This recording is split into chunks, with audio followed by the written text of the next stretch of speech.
Greetings and welcome to GatherVerse AI Summit 2024. We certainly hope that all of you that are with us today here at GatherVerse.live, which there's so many of you and we're so grateful, and joining us from several different broadcast streams all over, whether it's LinkedIn, Facebook, and even Instagram, and even X, and several other different locations. We're happy to have all of you with us today, and we certainly hope that you're keeping safe, happy, and healthy in this new year.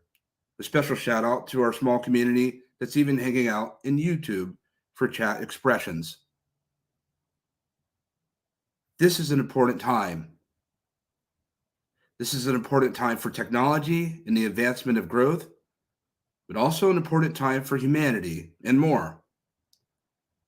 Where we find ourselves at the intersection of emerging technologies and humanity standards that are needed. With GatherVerse, we've set out on a mission, if you will, to explore and to gather people in human centricity, to express, to share, to convey what it is that they've been studying, looking at, pondering, considering, focusing on for some time under the banner of technology. But we've also dared to press a little further with the consideration and the need for humanity first standards when it comes to technology and overall human betterment and social impact. We've had a clear focus when it comes to accessibility, that we have more to go in: education, equality, community development, safety, privacy, wellness, ethics. If we don't have any of these when it comes to technology, then we truly have nothing at all. Because the foundation and the heart of technology isn't circuits and silicon, it's people. And when we think about where we're headed and where we're at today, we've arrived at a time where the advancements of technology itself has never been more present in the hands of the consumer, enterprise, public sector than it is today. The dawning of the conceptual and being built and developed metaverse, a virtual ecosystem of interaction and communication, we must now take in consideration, for the reason that we met here today, slightly, is artificial intelligence. And that November night in 2022, a behemoth arrived.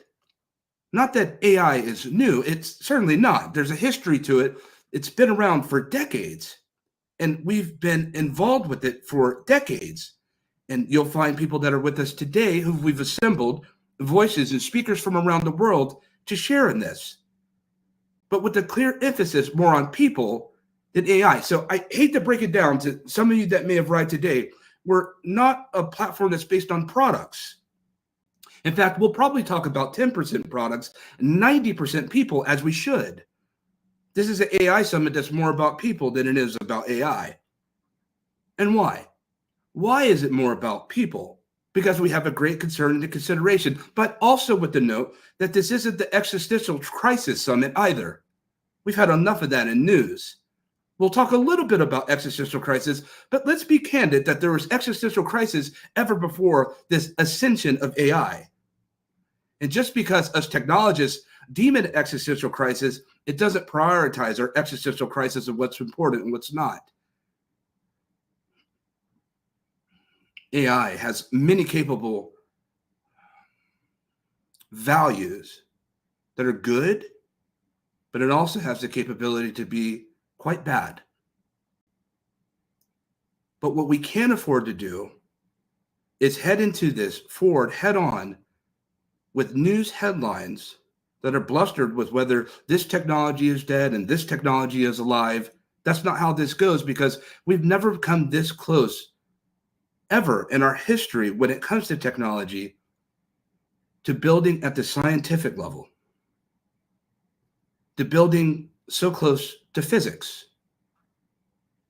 an undiscovered country of things we do not know when it comes to applied sciences. I say that for a reason. With the consideration of when we talk about emerging technologies, we're not just talking about a few different technologies that Bloomberg or New York Times deemed to be able to feature, or our friends over at TechCrunch and Ars Technica and so forth and so on said that this is important and relevant technology to talk about. One moment, the metaverse was everything that and a bag of chips, and the next moment, the metaverse is dead. The only thing that's dead when it comes to the metaverse are the news and media headlines. But applied science and where we're at when it comes to technology, it still persists, and there's incredible people that are building incredible platforms when it comes to the metaverse, this virtual ecosystem of interaction and communication. But I don't want to put specific focus on any one technology because we have a bigger concern at hand. Because within the ecosystem of technology itself, we've counted over 54 main technologies. And these 54 technologies that abide within the eco-habitat have around 4 to 5 subsets per technology. In this eco-habitat, you'll see XR, and that'll be flanked by virtual reality, augmented reality, haptics, spatial computing, immersive intelligence. You'll have AI flanked by machine learning and deep learning and smart assistants, chatbots, and neural networks, and so forth and so on. We could say the same thing for fintech, the blockchains and DeFi's, DAOs, dApps, NFTs, so forth and so on. But beyond what we see with headlines, there's 54 technologies, 4 to 5 subsets per technology, rendering out to over 270 technologies that the majority of us are unaware when it comes to emerging technologies. But here's the deal, and this is what makes AI such an apex predator, is that there's only 2 things that affect all the technologies that abide within the eco-habitat. There's only 2. 1, artificial intelligence. 2, human intelligentsia. Never in the hands of consumers in this present modern age or through time have we had this much access to a product, to a tool that can be a great game changer for humanity. And at the same time, it could serve as one of its biggest harbingers for bad. This is our 20th summit, everyone. We've had 20 summits in less than 2 years. None of this would be possible without you. We're grateful to be able to have all of you that have come to join us and to be able to share and to express. We've created this platform that's a global platform now because we saw it necessary to amplify and unlock voices, to not only hear from specific people that we typically hear from, who we enjoy and care for, but to be able to go to the furthest reaches, because without everyone having the opportunity to contribute to the development of technology, including AI, then it will never be complete. Without tech literacy and education and accessibility and information, without us being safe within these environments and these tools, then we haven't done our job yet. Without us expressing and sharing and helping people to understand the meaning behind these technologies, the ethnography, the history, and where it could head and where we might be headed, then we haven't done our jobs. Here at GatherVerse, we've democratized access to people. We've made our events free. With easy access, one click, as is evident with so many of you here at GatherVerse.live, to where you don't have to log into any place, but to click a button and to sit and to enjoy and to explore with us. As we said, we have a 2-day summit that's right here in front of us. We've assembled great speakers from around the world. Some you may be familiar with, some you may not know at all.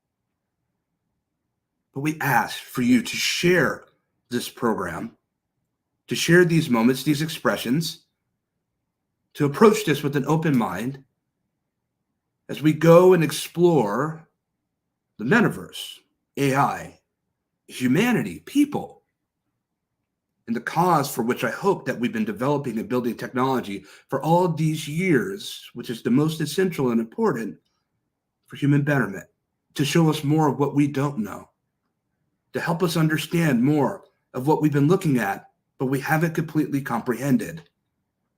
With GatherVerse, we're a community-first platform. That means me and you. We certainly hope that the time will be well. And as always, even at our 20th summit, as we proceed, thank you for joining us, and may our gather be well.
Greetings, everyone, and welcome back to GatherVerse AI Summit 2024.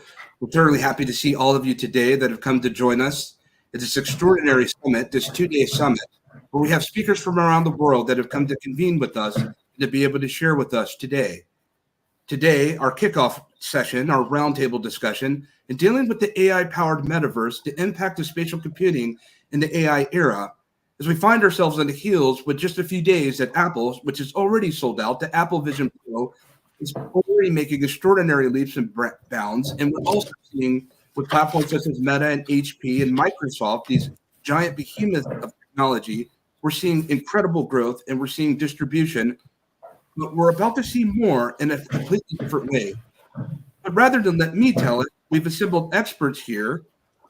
Tom Furness, Dr. Tom Furness, who comes to us from the Virtual World Society, who is a pioneer and whom many refer to as the godfather of AI, who is part of XR. Tom, you don't get AI, but XR, also one that has been at the service of building immersive technologies for years. Whilst at the same time, we have Luis Rosenberg, who comes to us with a storied history of XR technology. For the audience, those that are with us today who may be unfamiliar with XR, meaning extended reality, virtual, augmented reality, and immersive technology. Luis also here when it comes to AI. We're happy to have both of you gentlemen with us today. We have a lot of ground to cover, but before we do that, I'd like for you each to share a little bit more about your backgrounds. I think it's important for this discussion that we're launching into and to be able to talk about the book that's coming that I think is a must for everyone to get a hold of. Dr. Furness, we'll kick off with you. Thanks, Chris. Thanks for the opportunity to be here and at this summit. I think it's great work that GatherVerse brings to our community. Lots of voices, people who have things on their heart and minds that they want to share. And so this is a great opportunity, and I thank you for pairing me with Luis.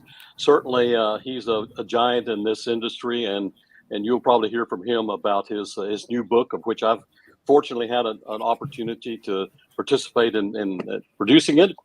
And so, yeah, I'm the old guy in the room. I've been at this for about almost 60 years, working on the how do we get bandwidth to and from the brain of the human.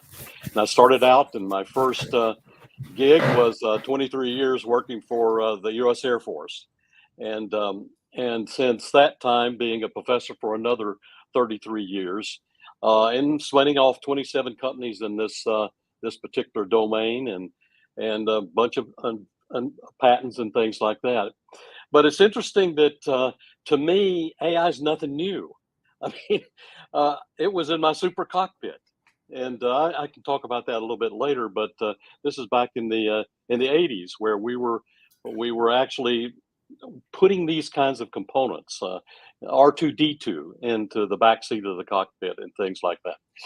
But to me, this is a thrilling time. And through my experience of these about these 57, 58 years, I feel that it's time that these pieces come together.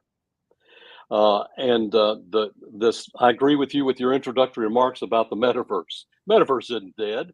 Uh, I mean, it's the hyping. It's the problem here, and the hyping's always been there with AI and with VR and all these things. And we want to look at the possibilities, but we have to be practical and what is really the human side of this. And I think that's what is espoused in the Gatherverse. It's really about humans first. How do we use these things as tools to help us accomplish what we want to accomplish in the world? So grateful to be here. That's a little bit of background about me. I'm just happy to still be alive and have a chance to share in this. Tom, thank you. We're very happy to have you with us, and we're happy that you're still alive. Luis, you're up. Why don't you let us know what's going on with you and your history to share with the audience with us today? Thank you. Sure. So first, great to share the stage with Tom and you, Chris, and I really appreciate the mission of GatherVerse, and I definitely share the same guiding philosophy as Tom, which is that humans come first, and my whole career has really been about how to enable technologies to amplify and enhance and help people. And so I've been a technologist in really focusing on virtual reality, augmented reality, and artificial intelligence for over 30 years. I started in 1991 in virtual reality labs at Stanford and NASA. And then I went to Wright-Patterson Air Force Base where I really focused on my primary research for many years, which was mixed reality. How do you combine the real world and virtual worlds in ways where you can create a unified, believable, single reality that people will experience as not virtual content and real content, but one reality. And now that's called mixed reality. Back when I started, there was no name for it. Then it became called augmented reality. Now it's called mixed reality. But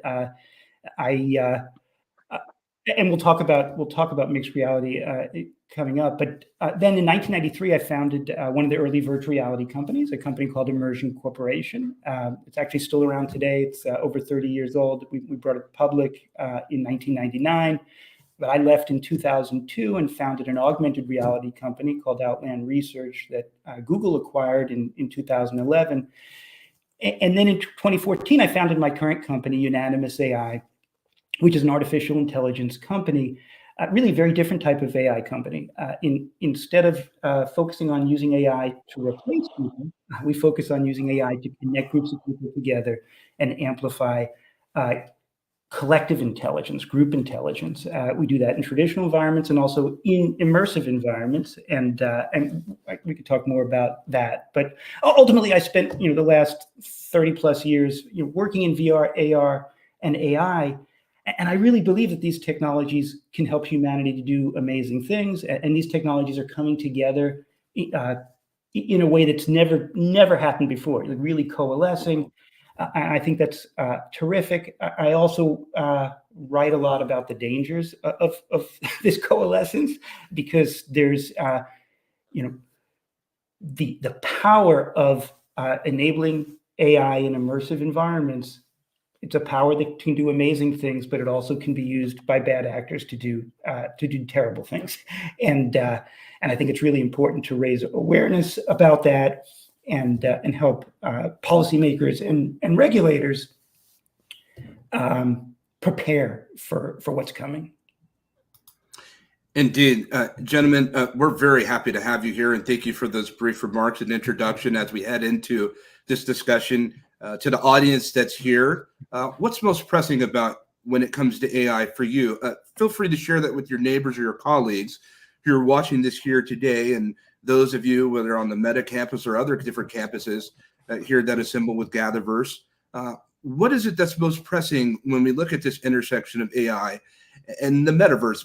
And you absolutely left off with something residual that should be considered, Luis, is that what happens when the technology becomes more advanced than the technologist? And it seems like, Tom, that those times have come to pass, and with the great consideration that when we look at policy and legislators, typically that they will be able to be advanced enough in their own understanding and capability to keep up with where we're at. But now if the technology has become more advanced than the technologist, what does that mean for our policy and legislators with the relationships that we hope to have and that we've had for years when it comes to helping them set the trajectories on what we're working on? But we'll put a pin in that for a second, because I want to come to this word, spatial computing. Some platforms will say we're the metaverse and some extended reality. And Apple says, hey, Tim Cook, we are spatial computing, which is not a new terminology, as we all know. It's been around for some time. But when we start to think about spatial computing as the very forward-thinking Ori Embar of AWE said, and expressed just last year, I thought it was very appropriate that XR is the interface to AI. And Luis, with what you just brought about, now we're not dealing with the single variable equation of artificial intelligence.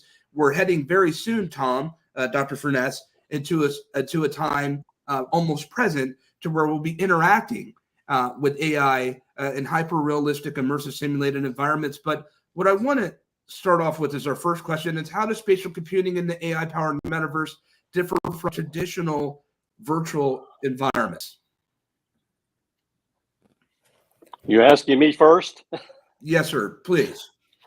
Okay. Well, one of the things that's is clear to me is that over the years we have seen the adoption of various tools to help us do our jobs. And one of the things that has been lacking in the spatial computing area is the actual building of worlds, generating the spatial content. And because certainly with spatial computing, with XR, the virtual reality, what happens is we're building this transportation system for our senses. And it works so well because what it does is puts us in a place by putting us, puts a place in us by putting us in a place. And so we remember, our spatial memory is awakened, and we remember these things. It's a really powerful way to get bandwidth to and from the brain. But the problem has been, we have to make the content, and we haven't had the tools to make the content in the past, other than just CAD tools that have been used for design of other things. And so we've used this two-dimensional tool in order to generate three-dimensional content, and it takes a lot of time and a lot of effort to do that. Well, now we have this AI that's come upon us in a new way. I mean, in the old days when I was working with it, it was mainly expert systems. We're looking at ways that decision support systems, things like that. But now we actually have a capability that communicates more directly to the human. And when we have now an assistant, a tool that we can use and say, hey, I'm thinking about building this virtual world, and I want to have a sort of a house over here, and I want to have a tree here, and the sun's over here, and maybe a mountain over here, and then bang, it's there in 3D, and you can walk into it. And you look around and said, well, that's not exactly what I had in mind. I think I'd rather tweak it this way and this way. Now what happens is you have a partner, a three-dimensional partner, that content now can be built very quickly. From that standpoint, it is an amazing tool to help us with spatial computing, because spatial computing is going to be no better than the content. all the delivery, I don't care what delivery mechanisms we have to get bandwidth to and from the brain. It's what the content is that's key, and how we generate that content, how we interact with that content, and what does it do to us. Those are the important things. So I see this as a real boon for actually generating the content that we need in the future, as we go in the future. We're going to come back to that in just a moment, Dr. Furness, because I have a follow-up. But first, Luis, will you please chime in on that, please? Sure. So on this issue of spatial computing, and you asked, how does spatial computing differ from traditional virtual environments? And part of this is a nomenclature issue. And you mentioned, Apple is talks about their technology as a spatial computer, and I think that's interesting and powerful. But to me, if you really really listen to how they describe spatial computing, and if we want to compare that to, say, virtual worlds, I see spatial computing as really a synonym for mixed reality, but with the notion of a spatial operating system. And Apple's doing amazing things with the spatial operating system, using eye tracking as input to make it natural, to make it intuitive. And so I think spatial computing is just another path in this idea that computing is about people. It's not about hardware. And the thing that I admire about what Apple's done with the Vision Pro is they really are focused on people, on putting people into a world where the content that's useful to them doesn't exist on a flat screen.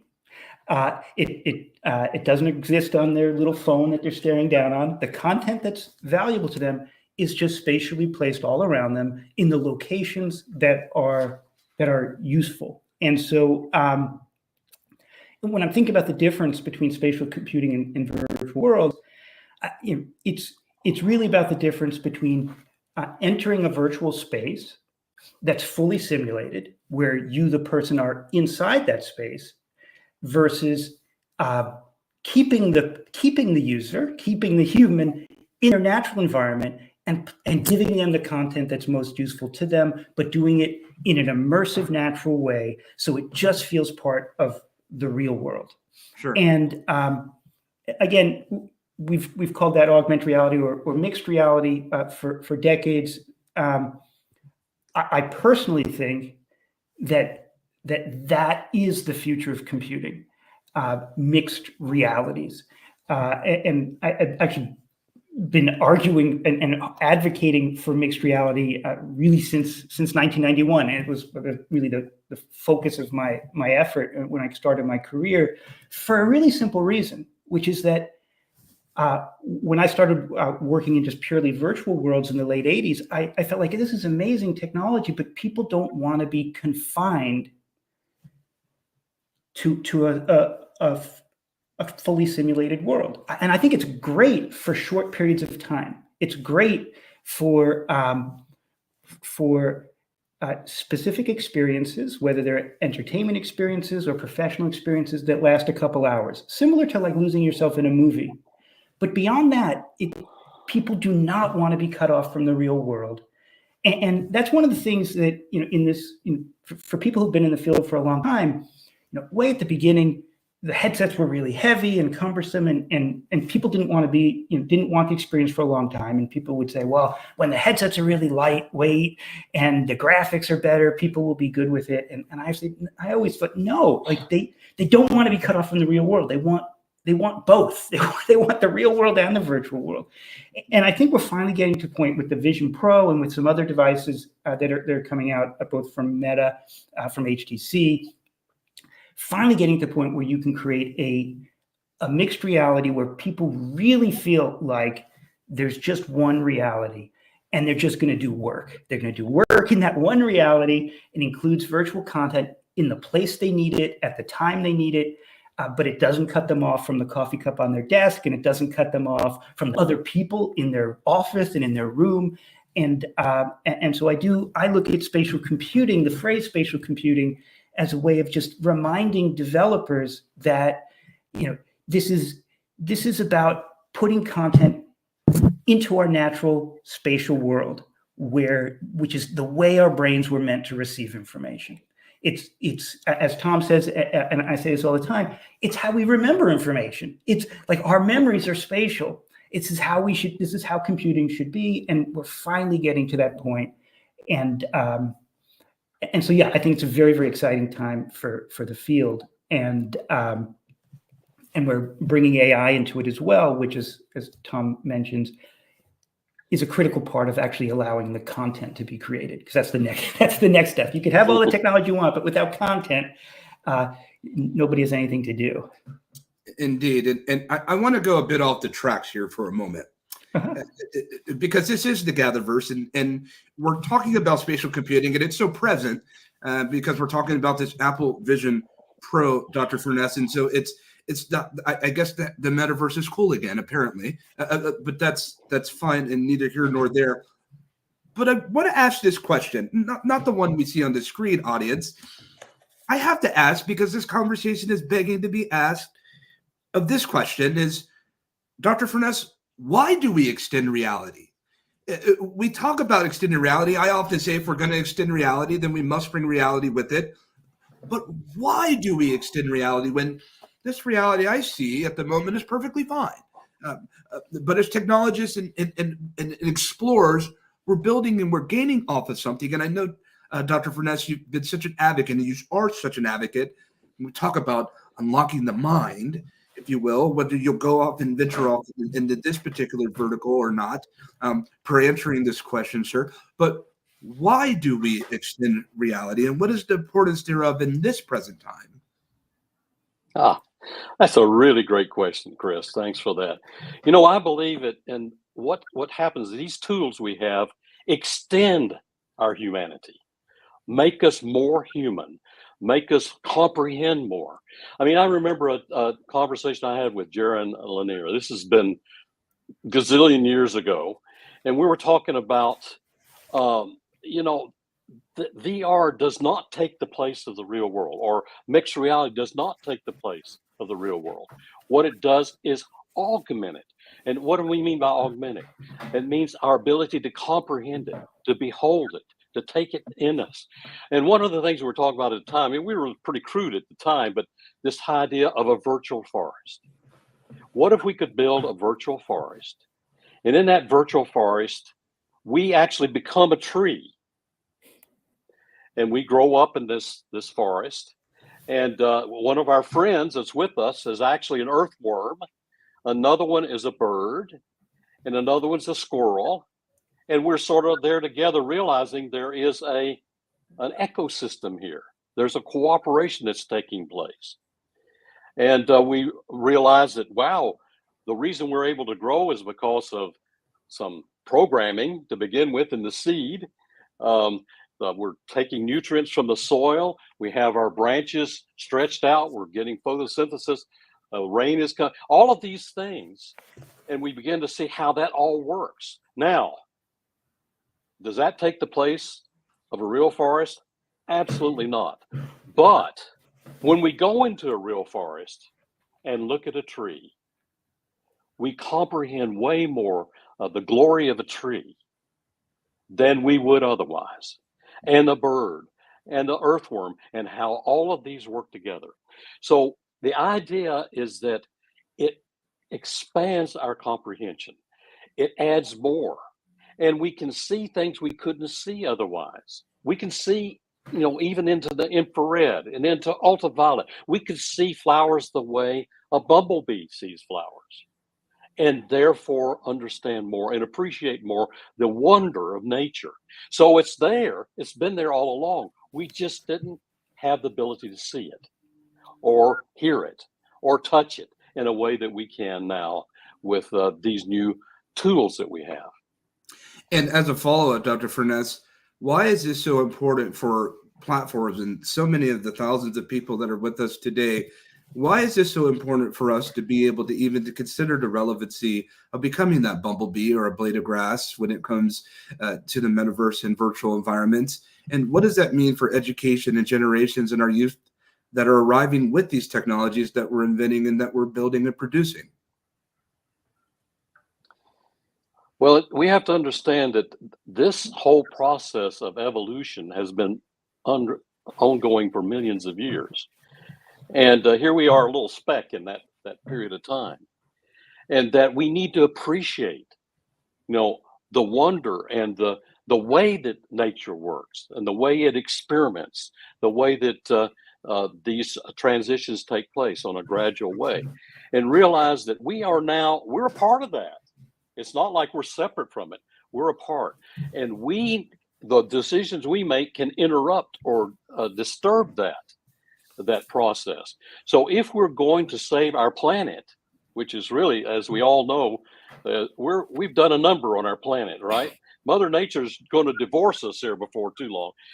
We need to appreciate that we do no harm to each other or to our environment. And in order to know that what is harm, and we have to appreciate these things that perhaps can be better communicated to us. And especially with our young kids coming along with these new technologies than ever before. So it expands our comprehension.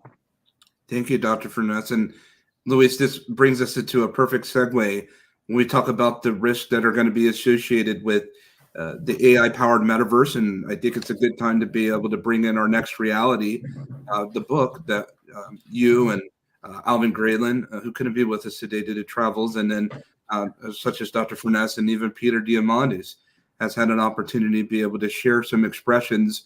Why did you write this book, and why are we releasing it now? And what's the importance of it, especially with the consideration of the risk of AI now introducing these tools to those that are building and developing the metaverse? Yeah, so Alvin and I wrote this book, Our Next Reality, to really focus on the merger of immersive technologies like VR and AR and MR and artificial intelligence to create what ultimately will be this AI-powered metaverse. And when we talk about the AI-powered metaverse, we talk about it broadly in the idea that it could be fully simulated virtual world, as most people kind of think of the metaverse. But I also think people will more and more start to think of the metaverse as a mixed reality, where the metaverse is the real world embellished and enhanced and expanded with virtual content everywhere you go. And people won't think about entering the metaverse or leaving the metaverse. They'll just think we will just be in the metaverse because it is with us all the time. It's and so that's this next reality that is coming, and it will be imbued with artificial intelligence. Everything about it, how it gets created, will be intelligent.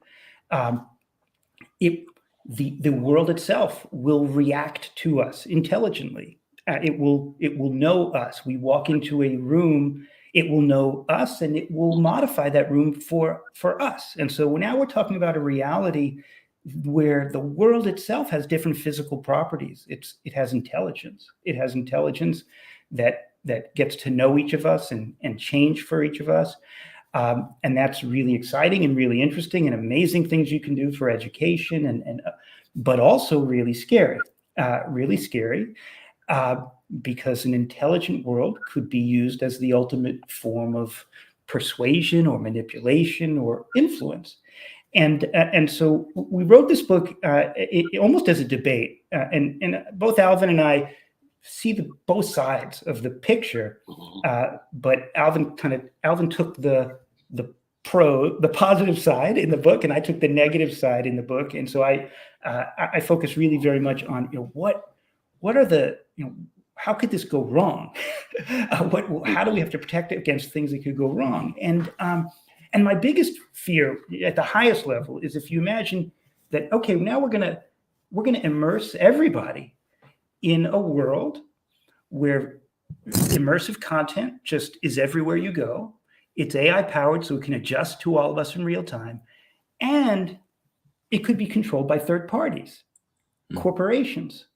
And unless there's good regulations and policy, those corporations, what are they going to do with that technology? Well, right now, we all live in a different world. We live in this internet world, right? And if we're using major platforms for social media and other technologies that people use all the time, all the major corporations, they make their money by selling influence. That's if you're using Facebook or Instagram or YouTube or anything, they're making their money by selling. So we have to assume that when this AI-powered metaverse gets unveiled, and if there's not restrictions, these companies are going to make their money by selling influence.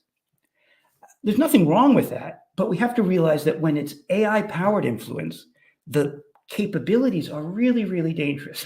And so in this AI-powered metaverse, there will be artificial agents that are deployed that look like humans and sound like humans and communicate like humans.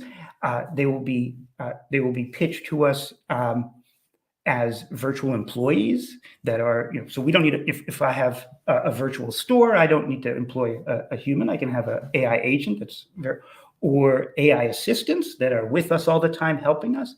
And those are amazing things. But if they can influence us, they will be far more powerful as tools of influence than the best human salesperson that's ever existed.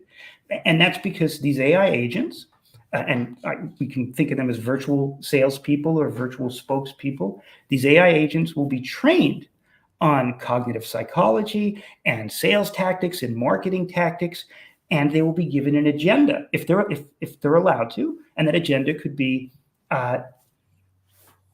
Chris walks into a space and there's a virtual agent, and the goal of that agent is to sell you something. And that's actually the innocent one, selling you something. It could also be to deliver misinformation or disinformation or propaganda, but it's given it's given an influence objective. It's going to it's not just an advertisement that pops up. It's going to engage you in conversation to convey that influence. And so it's going to engage you in friendly conversation, make you relaxed.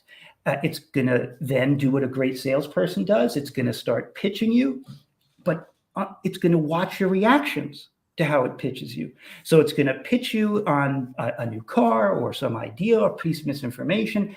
It's going to watch your facial expressions. It's going to listen to your vocal inflections. It can even, the hardware that we'll be using could detect your pupil dilation, can detect your changes in your blood pressure. So it could be using all of those things to adapt its tactics. And so you will be in a conversation with a salesperson that has access to infinite information, that's trained on all of the world's most sophisticated sales tactics, that can read your emotions off of your face and your voice and potentially changes in your blood pressure, and is going to pursue influence objectives with the power of AI.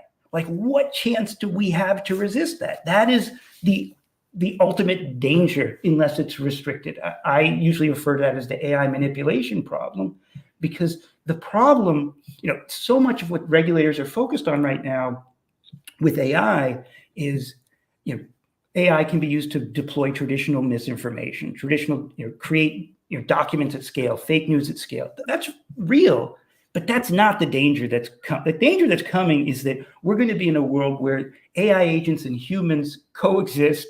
It's hard to tell the difference, and the AI agents will outmatch us in their ability to manipulate us unless it's not allowed. And but if we put good regulation in place and policy in place, and we say, you can't do that. You can't put an AI into an immersive world and read people's facial expressions and blood pressure and pupil dilation to optimize influence, then we can have all the benefits of the great things we can do if you flip all those powers around and use them for good. But it's been an effort to get regulators to focus on this because they're not familiar with that risk. Mm-hmm. It's an interactive risk, and they've never had to regulate an interactive risk. They've only had to regulate pieces of risky content. And so it's about educating regulators that AI combined with immersive media creates new dangers that they just haven't dealt with before. And I have a concern with that, because when we think about this technology of, let's say, the Kodak avatar, which our friends and some are working not only at Meta but other platforms, where it's this capability to be able to bring in at human eye resolution, human scale, into this virtual simulated environment myself, and almost indiscernible, if you will, to the human eye of who is that I'm talking to and speaking, as if we are sitting here right now in real time. My concern is that at the end of the day, when I've scanned my body into this high fidelity environment that's being rendered out in real time, suspended with AI, who owns my likeness when it comes to my data? Because Luis, you bring up a great point, and it's important, audience. We're so used to, in this information age of typing and interacting with different various platforms, and even in social constructions. But the idea has never been, Dr. Furness, it seems to me, to just only stare and tap and look at our devices, but one day to actually get inside and operate within our devices, if you will, even with, as Luis has talked about, mixed reality. But Dr. Furness, I think about spatial computing, we think about extended reality and the design schematic, the real life capability, and you have a credible history in dealing with what's external to us when it comes to interfaces. What concerns might you have when it comes to immersive technology that's being augmented into this world, now that this world is in a lot of ways machine readable when it comes to the cloud capabilities, knowing full well that with things that I know that you have been innovating in patents and things that haven't yet surfaced? Because part of my concern as I was sitting here listening to Luis is I'm not necessarily, I am concerned with what we see, but I'm more concerned with what we don't see. And a lot of what we don't see has been invented, at least to the paper and to the white paper and schematic, the folks such as yourself and others. But now those tools have arrived for us to have the capability to build these things. So when we're dealing with spatial computing, when we're dealing with one another in a virtual setting and environment, what concerns might we have, Tom or Dr. Furness, when it comes to this? Well, one of the things when I was working on the super cockpit for the Air Force, cockpit that you wear provides a circumambience of three-dimensional information to your eyes and your ears and your hands, and we decided, that's way too much you can handle. There's so much going on so fast. You have all these sensors in the airplane. You have the bad guys that are trying to do things to you. You have the good guys you're trying to coordinate with. You're trying to perform a mission and things like that. It's overwhelming. And so how do you build an interface that lets you handle this? Because you want to have human intelligence in the loop, along with machine intelligence working together. And that's why I mentioned R2-D2. R2-D2, the whole idea was to have sort of a friend, a machine friend that helps you handle it. And I think that's what we need for what we're talking about with the metaverse and AI. We need to have our own agent that actually uses AI to determine what the other AI is doing to us. So we can use AI to fight AI in a way, because R2-D2, you say, hey, what do you think about what this guy's telling me, this salesman? And R2-D2 says, hey, you want to know where he's coming from? Who's supporting him? All these kinds of things. And you said, don't believe a word he's saying, because he's looking at your eyes. He's looking just what you said, Luis, what the artificial intelligence can do. So what this does is give you as an assistant to help you sort through all the stuff that's going on. And he gives you a seal of approval. Yeah, this guy's legitimate or whatever. Now, you got to be able to trust this R2-D2 as well.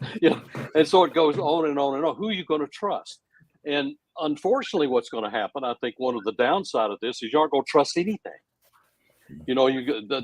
Everything is going to be somebody's putting a number on me.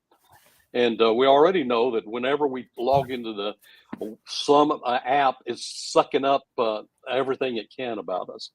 And so I think what will happen, this is how we're going to grow as humans. I think we're going to change our psyche to where we are cautious about these things. We understand that bad things can be done. Now, where this really becomes important is with kids and with young people who are really growing and trying to learn these things. And that's this precious spirit we need to protect. And that's really where I think a lot of regulation needs to be looked at. And the community the community we're in almost has to self-regulate, because the politicians aren't going to be able to do it. They don't have a clue what's going on. And that's why this organization is so important. The GatherVerse, why the Virtual World Society is so important, and the other programs there, the NGOs that are trying to be the watchdogs and say, yeah, but we've got in order for you to get the good housekeeping seal of approval, you have to use these kind of principles, and we will watchdog you. We'll use AI to watchdog you, and so I think that's the ethos that we're going to be getting into. Is there's another thing we have to remember, is that AI is not human. AI doesn't have feelings. AI doesn't know what love means. They know what the definition of love is, but they can't love. And so there is no spirit there. And I think one of the things that we need to develop as we're going into this new world with these new tools, which are fantastic and so fun and can advance our civilization, is we need to rely upon our spirit and have our spirit tell us about these things. Because when you're looking at something, artwork that's generated by AI or music or whatever, there's a spirit in it of an actual artist versus virtual. Now, there's nothing wrong with a virtual artist, as we talked about it. And because a virtual artist, in a way, is a great way for us to practice our art and how to get the best out of us. Because it can throw out something and say, hey, what do you think about this? And again, as I mentioned before, we can tweak it and optimize it. So it's working together with the tools, and it's not being afraid of them. It's not fear, it's respect. I think that we need to transition from this idea of fearing something. I mean, we can fear the splitting of the atom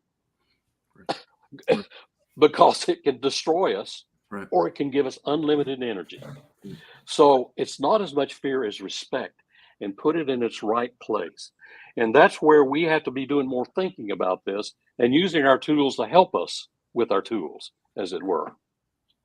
When I think about what you just expressed, and thank you for those sentiments, Dr. Furness, there's such a very interesting and a few poignant considerations when we talk about this relationship with AI. And as preposterous as that may seem to some in present day against the media headline news, Luis, but I absolutely concur with Dr. Furness, not that he needed me to, but I do concur when we talk about this relationship or a human in the loop. Is what's been commonly expressed with this relationship with AI, thinking about it on the ECE level, thinking of equitable balance, collaborative decision-making, but more importantly, emotional and social learning when it comes to this relationship with these models. Because the reality is that they're multimodal, that AI can see, right? AI, I can have a conversation with AI in ways I have with a neighbor, with a friend. But moreover, I wouldn't be surprised to walk in my home one day and have sushi with Siri. And so I can speak face to face, and date night is friend night, and say, hey, what do you want to watch on Netflix? And so when I think about these capabilities, it does draw concern and consideration. But with the few minutes that we have left, I want to talk and roll this into ethics. We just had our SHE Summit a few weeks ago. For those that are part of GatherVerse community, shout out to the super hero engine. I know that many of you are out there today, but we talk about those who will help build, design, and create this technology. I know, Dr. Furness, you're such an advocate of being able to make sure we get these tools to our young people to be able to unlock what's in their minds. I've learned so much from you when it comes to that particular subject and more as a mentor and as my mentor. And thinking about, Luis, the things that you talk about when it comes to this relationship between this defining line of this virtual and physical interaction. And so my consideration is what are the ethical considerations of AI-powered spatial computing in creating these virtual experiences, Luis? Yeah, so ethics become increasingly important because these technologies are so powerful, and we can't rely just on regulation and policy because it will never protect us in every way. And so it requires that developers and business leaders and industry leaders really take a very ethical stance where they're putting people first over their business success, people first over the aspirations of their technology. I mean, it is we're now at a point where we're developing AI technologies that have the potential to exceed human abilities. And it raises lots of ethical questions. And that means that business leaders need to be putting people first, because just because we can create an AI with certain capabilities doesn't mean that it's good for society. And it's, I often think back to, social media, right? The people who created these massive social media companies, they didn't set out to create something damaging to society. But if you poll most Americans, like over 65% believe social media is damaging to people, damaging to society. Did any of those early pioneers of social media want to create a technology that most people think is damaging to society? If AI and metaverse developers today aren't ethical, they're going to look back 10 years from now and say, why does everyone think the technology we created is damaging to society? And the thing is, like you mentioned, like a pretty remarkable technology, that the codec avatars, which are photorealistic avatars developed by Meta. And I had a chance to experience it last year at Meta. And it is, you can lean close to one of these avatars and they look human. Like the eyes look real, the hair moves. There's amazing things you can do with that. And if it's ethically deployed, that's amazing. You could, as you mentioned, you could have a digital twin of yourself that looks perfect.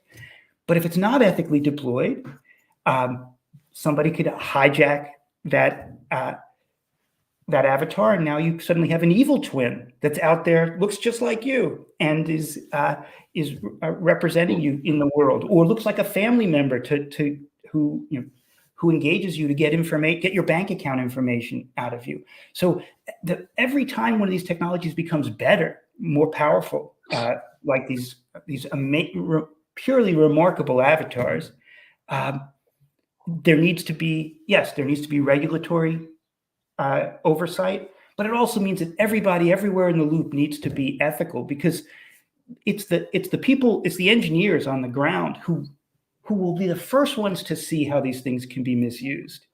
And they need to raise their hand and say, you know what, here's a danger. Let's make sure that the regulators and the policymakers know what's coming. They know that these photorealistic avatars are about to flood the world, and you could very easily fool somebody into thinking that they're talking to a coworker and revealing company secrets. So again, I think ethics is the more powerful these technologies become, the more important that ethics goes down the chain to the people who are seeing the problems first. That's right. Thank you, Luis. And Dr. Furness, if you can leave us and close us out here, as quick as it started, as quick as it goes. If you could leave with us a sentiment on what's the most important next step that we should be considering as we go and venture off into developing and building and hacking and making and coding and exploring and teaching and educating.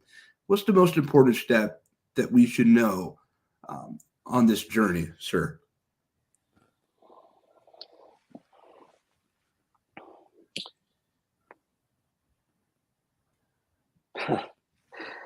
I mean, the first word that comes to mind is we need to remember that in the end, it's all about loving and respecting each other. And we build tools. Humans build these tools, and they are an extension of ourselves. And I believe that these tools are essential for us to be able to progress as a civilization. On the other hand, depending upon where our heart is and how we care about others, we can weaponize them. So that's what it's like being a human. We have choices to make, and they need to be informed choices of how we use the power that we have created and been given to us. And it's the use of that power, and hopefully it can help us become one in the way we think about how together we can save our planet and grow to the next level of our civilization. Because I think we are at a pivot point where it's like childhood's end. We're at childhood's end. We have to grow up. Indeed. Dr. Furness, Luis, audience, you've heard it here at our first roundtable discussion here at a 2-day packed filled with humans, with people to express these sentiments at the intersection of humanity and AI. And what a great kickoff that we just had, because our gather was well. We have another extraordinary roundtable that's just right around the corner, but with a couple of remarks coming from Nathan and Jeremy. Dr. Furness, Luis, thank you for joining us today and spending some time. Take care and farewell. Thanks. Thank you, Chris. Thanks. It's been fun. Yeah.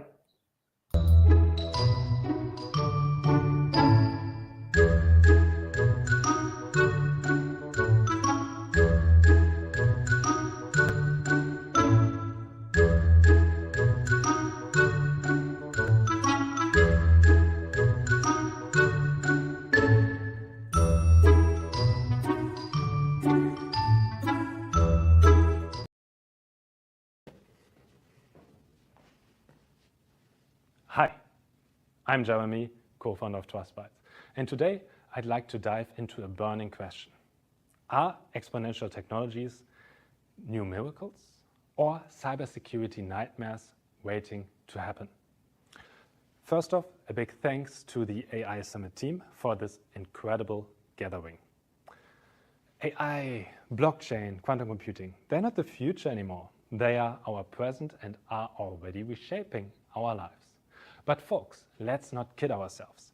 They could be a goldmine for cyber attackers too. As everything is so new, it's a paradise for them. AI, for example, while it's getting smarter every day, what if it is getting woke when it's triggered by hackers in the right way, or should I say, the wrong way? Because business leaders wanted to ride the hype train and security fell a bit short.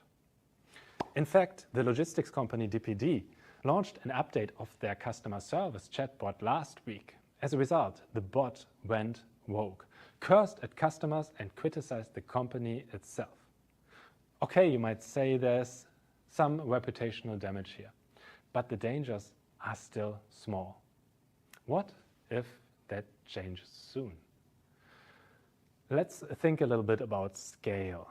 A human genius is only 3 times smarter than someone considered a moron. Einstein, with his genius-level brain, brought us the wonders of nuclear power and the horrors of nuclear bombs. Now, once quantum computing power enters the game, imagine an AI that's not just a little bit smarter, but millions of times smarter than all of humanity combined. That's what we call the point of singularity. What miracles or havoc could an AI infinitely more intelligent unleash? And if this power ends up to be in the wrong hands, or if it's not built with the necessary security or ethics, we are in for a dystopian nightmare. You don't believe me where we are heading? Zuckerberg just announced to be the next one to build AGI, Artificial General Intelligence, and to train that by scaling Meta's infrastructure to 50,000 NVIDIA H100 GPUs, that compute power is at the current street price worth roughly about $10.5 billion in AI chips. To put that into relation, NVIDIA's complete revenue in 2020 was 10.9 billion. And by the way, NVIDIA surged and is just about to overtake Amazon in market cap as the fourth valuable company on the planet. Okay, let's take a real-world scenario. Self-driving cars are becoming the norm. Imagine if their AI gets hacked. A hacker could turn every street into a chaos, causing accidents and gridlocks. It's not just about data theft anymore. It's about real physical danger. Do you also feel like there's the need to secure our future? AI threats are on the rise.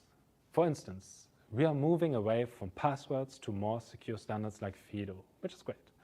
And it's crucial because AI-driven phishing attacks are about to get incredibly convincing. But nobody can predict the future. Deepfakes, they are getting terrifyingly realistic. You even don't know if I am one. No, I'm not. But soon spotting might be impossible. In the current US elections, we just saw the first large-scale targeted deepfake attack. A robo-clone of Joe Biden's voice was calling voters in New Hampshire and telling them not to vote. So our defense can't just be about detection. It needs to be about creating systems that aren't fooled by deepfakes in the first place. And what about AI hallucinations? No, not that trippy kind but when decision-making AI agents get things wrong. These errors can lead to major security breaches. We need smarter technologies like retrieval augmented generation, basically correcting the algorithm while it's running to keep AI in check. Okay, but there's hope. AI can revolutionize cybersecurity. It's a symbiotic relationship, using AI to enhance our security defenses and securing AI to keep it trustworthy. Yet, let's not get complacent. The future is heavy with threats, data breaches, ransomware, IoT attacks, and quantum computing potentially cracking our cryptography. Cybersecurity is evolving and more in demand than ever. The skill gap is improving, but the battle's far from over. We need more warriors in this fight against ever-evolving threats. Let's look at the EU. The AI Act talks big about robust cybersecurity for high-risk AI systems. State-of-the-art security measures against every conceivable threat, from data poisoning to adversarial attacks. Simply put, if you're crafting a high-risk AI, cybersecurity has to be the foundation. Will the rest of the world follow? I'll leave that without comment. In closing, AI and quantum computing are like fire. They can cook your meal or burn your house down. It's our responsibility to use them wisely and be prepared for a new kind of attacks. Quantum-resistant encryption is a good start, but not enough. This following sentence might have a new meaning now, but I wish you to stay safe. It's our only option to move forward. Thank you.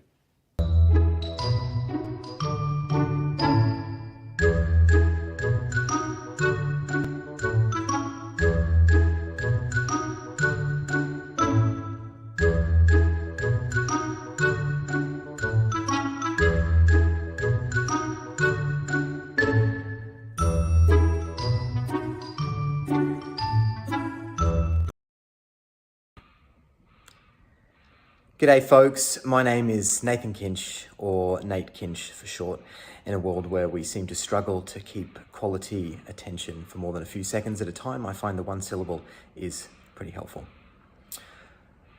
Today I am recording from Melbourne, Naarm, on the unceded lands of the Wurundjeri people. Although I don't have a lot of time today, I would very deliberately and reflectively like to pay my respects to elders past, present, and emerging, and just suggest that I'm every day, every week, every month, every year that goes by, increasingly grateful for the opportunity I have to connect with country here. Now, in the approximately 4 minutes I have left, I am going to be introducing you very briefly to the idea of participatory ethics. Before doing that, please allow me to define terms very quickly. So morals and ethics have a similar etymology, although there's often a distinction drawn between the two. Morals are something like our first order beliefs about what is good and what is right. And ethics is the deliberative process that we execute in a given situation to make a decision about what is most good and most right to do. So we, through that process, reflect on our first order beliefs. Now, the way that this often works today, particularly in an organizational context, is that it is largely top-down. It is largely disconnected from everyday workflows and thus limited in the diversity of inputs. And often when push comes to shove, business drivers win out over that which is defined as being good and right. Now, that is largely the result of the value system that we find ourselves within, the paradigm, if you will, the very deep narratives about who we are, what is good, what is right, etc. I definitely don't have time to get into all of that today. One of the ways in which we can overcome some of these shortcomings, the shortcomings that relate to the top-down, overly paternalistic approach, the lack of connection to everyday folks, everyday workflows, and the fact that when push does come to shove, the business metrics win out, is by massively increasing the inputs into the process. And one of the most wholesome ways to do that is by engaging in the process of participatory ethics. The process of participatory ethics encourages us to invite the most representative sample of a given population that we can, and that might include individuals from all manner of backgrounds, orientations, etc. That may include a number of different groups that serve different interests, and that may even include, ideally, direct representatives of a given ecology. So folks that can speak for, say, the Birrarung River here in the Yarra River here in Melbourne, as an example. These people are invited into the process, and this can be done in various different ways. It can be physical, it can be phygital, it can be completely digital, and this is where a lot of the metaverse applications very much come to life.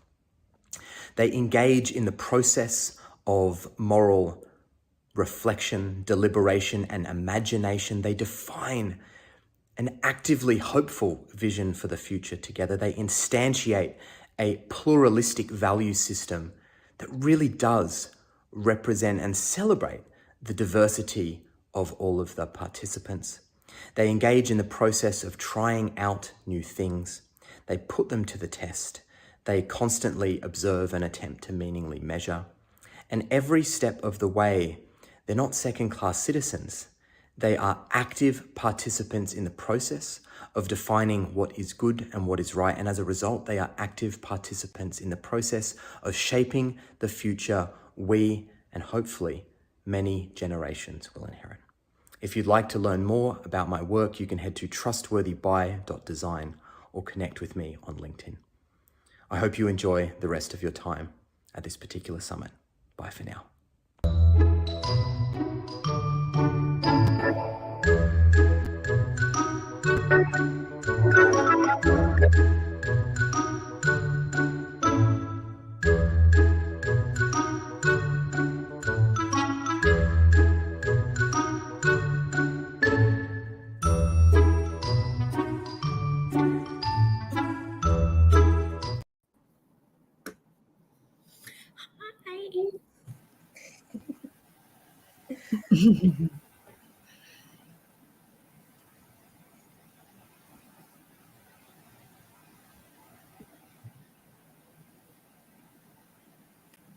Can't hear you. Can't hear you. Oh, great. I'm talking to myself. Yeah. Oh, that was just a test to see who's paying attention. Well, I'll repeat by saying hello, good morning, good afternoon, good evening, and ladies, gentlemen, and everyone else that has been kind enough to join us here. I am Lubna Dajani, and I will be your host and moderator for this session. And I'm very, very grateful to be amongst my beautiful and brilliant panelists here. A little bit about me. I'm by training and background, a systems analyst and designer. My passion is bringing out innovations in STEAM, game mechanics, design thinking to apply to solve the world's greatest problems and that we have created mostly. And with that, rather than talking about myself, which everybody knows is my least favorite thing to talk about, I am going to pass it to, and I'm going to ask everybody to please introduce yourself, keep it to a couple of minutes, and I will, and just hand it over to the next person. So since I'm going to pick on you, Eppolito, since you're our sitting in the middle of my screen. I'm surrounded by greatness. I said, yes, you are. My name's Hipólito. I'm a molecular biologist by trade, medical XR technologist by passion. I've been in the space for over four to 5 years now, working at the cross section of augmented reality, AI, and laboratory training. I am a co-founder of AugLab. It's an AR AI software interface for laboratory production. Really excited to be here. Honored. Thank you. Yeah. Okay, I will pick. Claire, please. Thank you. Hi, I'm Claire Weingarten. I'm the founder of Living Machines Media, which is a consultancy working with creators, business owners, startups, journalists on XR and emerging tech projects. I'm really happy to be part of this panel today about AI and ethics, because ethics are very important to me and my work. And I'm glad that this is part of the conversation from early on in the days of XR becoming mainstream and spatial computing in the metaverse, because I saw the panel earlier, Dr. Furness talking about how this wasn't part of the conversation with social media. And, you know, it just wasn't on our minds. And now it's become such a problem. So let's have ethics, privacy, respect for humanity built in as part of the conversation of XR, you know, at this point. So it's always front of mind as we're creating projects and products. Thank you so much, Claire. And I didn't mention in my introduction, but I contribute much of my time to several IEEE standards, whether it's for the ethical use of metaverse or one standard that is upcoming very, very soon in the spring is the IEEE 7014, which is about empathy, emulated empathy. So machines can emulate empathy and affect empathy and know how you feel. So thank you for bringing that up.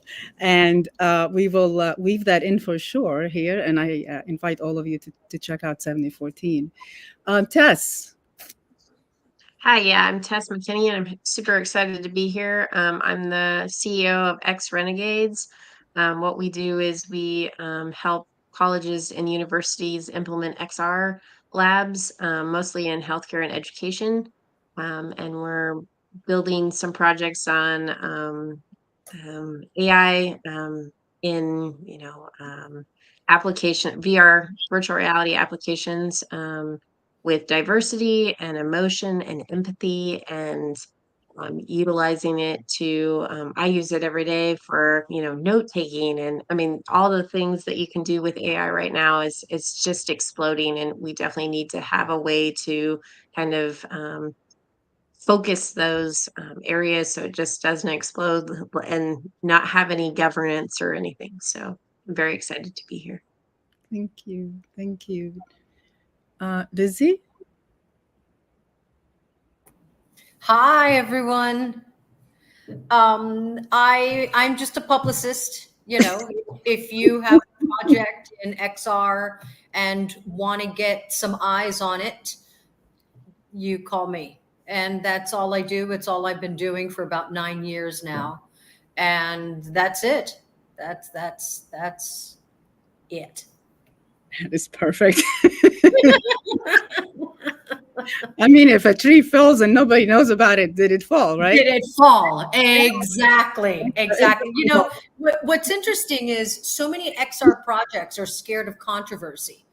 And controversy is really, really important to ruffle feathers, to maybe say something that might be a little bit, that kind of stuff really, really makes an impact. And XR needs to get a little bit spicier to really get into the mainstream and have people pay attention. So if a tree falls, nobody hears it, didn't fall at all. So that's right. So I'm going to count on you, Lizzie, for the controversy on this panel, because I really like that. Dana? Yes. Hi, my name is Dana Maria Varneke. I'm from the Netherlands, and I'm the founder of Captain VR. And our mission is to develop XR and digital health tools to empower people to empower them to learn, practice, and develop in a safe environment. We're currently building the Captain app. That's an AI tool for avatar coaching that provides 24/7 guidance and support on your smartphone, and to prevent burnout, stress management, and to stimulate purpose in life. Wow. I love this, from molecular to brand to publicist and to health, education. And I know Debbie is very passionate about impact. So yeah. Debbie, please. Okay, thank you so much, Lubna. And thank you everyone else for being on this panel. I'm super excited to talk to everyone.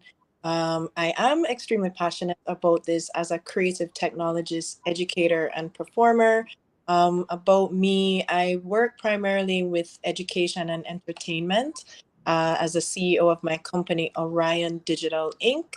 That name came to me from kind of esoteric sources because I realized that XR is very closely linked to our biogeometric and metaphysical world. So being a woman of color, ethics was endemic to me studying XR because I knew that we needed a seat at the table, not because humanity doesn't need unity, but because if we don't do it, this emergence has the ability to go in negative trajectories as well as positive. So I wanted to make sure that all voices were at the table in a way that had agency, and drawing from ancient practices has actually created a very unique bridge between our current world and what our ancestors already knew. So I've been diving into that. Indeed. I can't wait to talk to you beyond this panel. We have no idea. We'll talk. Oh, hells yeah. Well, Matt, since we so delighted to have you join us. Hey, thank you so much. Hey, everybody. It's great to be here. I am so excited to be part of this group. In 2016, I joined a VR AR company where we rebuilt ancient Jerusalem as it was 2,000 years ago.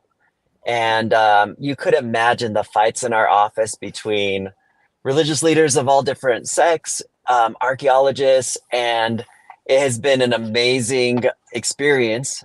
From there, we went on to do different projects for like McDonald's, Kellogg's, Walmart, and then one of my favorite projects we did, since I grew up with asthma, we did asthma empathy training. So we actually did a simulation where you can experience what somebody living with asthma goes through, and you go through this house of triggers, and at the end you either make it or you don't. And but it's a really interesting project, and as we've done testing, we have been seeing that those without asthma have an empathy response. Those with asthma have a trauma response.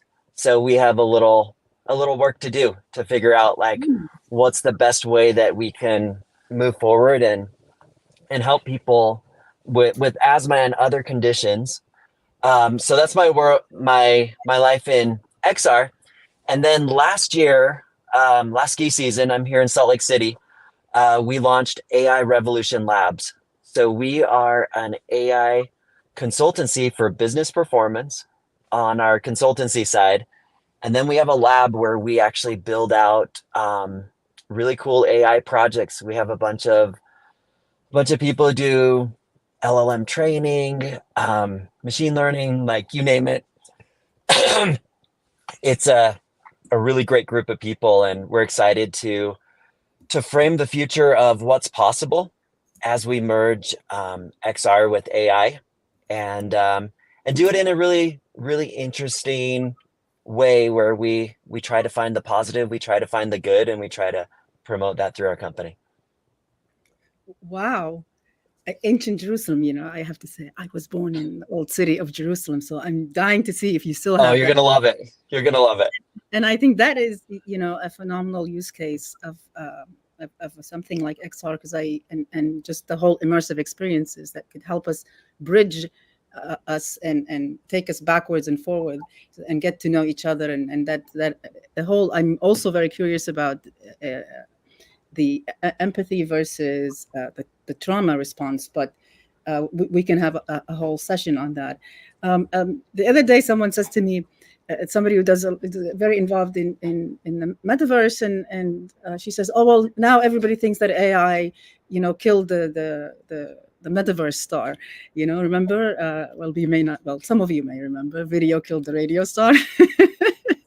But I think we all agree that the technology is really a stack, and when you bring these innovations together, what is very powerful, I think, about bringing XR or the immersive experiences together with AI is the magnitude of the power and influence that it can have on us. And indeed, the technology is simply a tool, and however, it is a tool that magnifies what is within. And we talk a lot about ethics in AI, especially and in metaverse and human generated data and ethical use of it. But it's really what whose ethics are we talking about, and what are we amplifying in ourselves? I would love to ask you all to share your thoughts on that, and how the emergence of, we've had AI. I worked on early AI like over 30 years ago. And metaverse or immersive types of technologies have been around for quite a while. But how do you find AI and metaverse technologies have influenced, helped, or changed your fields? And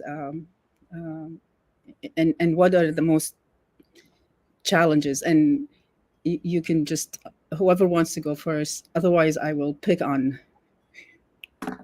I can jump in for a moment. My area is working with a lot of creators, and my background is in film, TV, journalism. So helping to make a lot of this media, kind of entertainment or journalism, accessible to audience so that it becomes more participatory and interactive as opposed to just a lean back experience. So one of the projects I'm working on right now that I'm very excited about is creating a kind of virtual world screening of a film that was made. So it's an interactive film that's going to be screened in a virtual world. I can't talk too much about it, but we're using AI to really help build out some of the characters and help build out some of the environments, because AI just allows things to scale in a virtual world like nothing else. All of a sudden non-playable characters have, using artificial intelligence, are able to hold conversations, are able to, have their own identities. But even more so, as content is moving through the space, environments are able to react, and you're able to just create kind of a mountain of content that can be very artistic and supplementary to art projects that wasn't previously available. That's pretty niche. I know everyone else has different specialties, but that's just a really fun way that I'm able to use it in my work right now. Oh. Nice. Can I go next? Yes. Okay. Yeah, so for me, what the metaverse was, and it started in 2018, 19. No, yeah, 18. I started giving workshops in Altspace VR.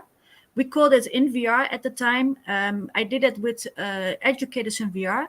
And since the pandemic, when the pandemic started, we gave workshops every week, and we gave workshops on stress management. And the impact of that was that many people were locked down, sitting at their homes, didn't have any social interaction outside a home, could now come together in a virtual space in the metaverse to join forces, to listen to other people's stories, frustrations, anger, and also people from all over the world. And it connected everybody. Everybody felt like they are in the same boat. And it felt like we really won.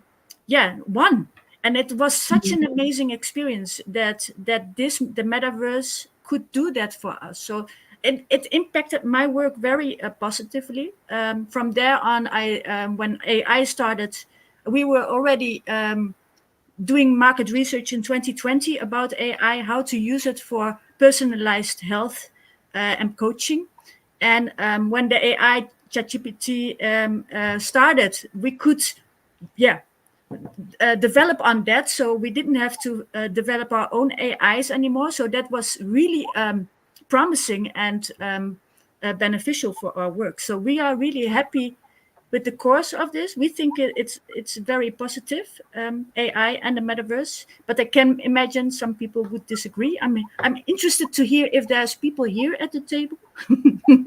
I could probably go next. I won't say I'll disagree, because like I'm technology at the end of the day, so I love technology. I see the value. And to give you the background, I got into the metaverse because I'm a theater creator. So of course, when COVID happened, we couldn't converge and we couldn't do our conferences and have our shows. So it made sense that the virtual world allowed us to be in 3D format together while in a safe environment.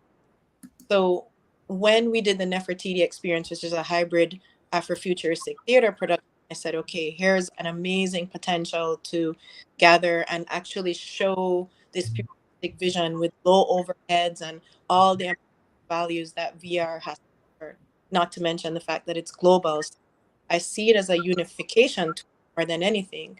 But because I think kind of like very zoomed out in the trajectory, and I've also been studying who is behind making the machine. So if you look at the top 10 VR companies or tech companies, they're all, let's say, huge oligarchs. They're not super diverse. They don't have a lot of, let's say, female presence. So I think if these are the folks who are kind of creating the code for our like 3D existence, which statistically has a huge psychological impact on our experience, what does that imply for our future? So that's when my work started transforming from just seeing the superficial benefits to going deeper into the greater conversations around who owns humanity in the tech spectrum. I'll leave it there for now. But just critical analysis, that's all it is, because you look at the stats and the numbers don't lie. So yeah. I often say, whose ethics are we talking about? And we all have different perspectives, and not just ethical values, but also cultural differences. And never mind, society itself has not been so inclusive nor accessible,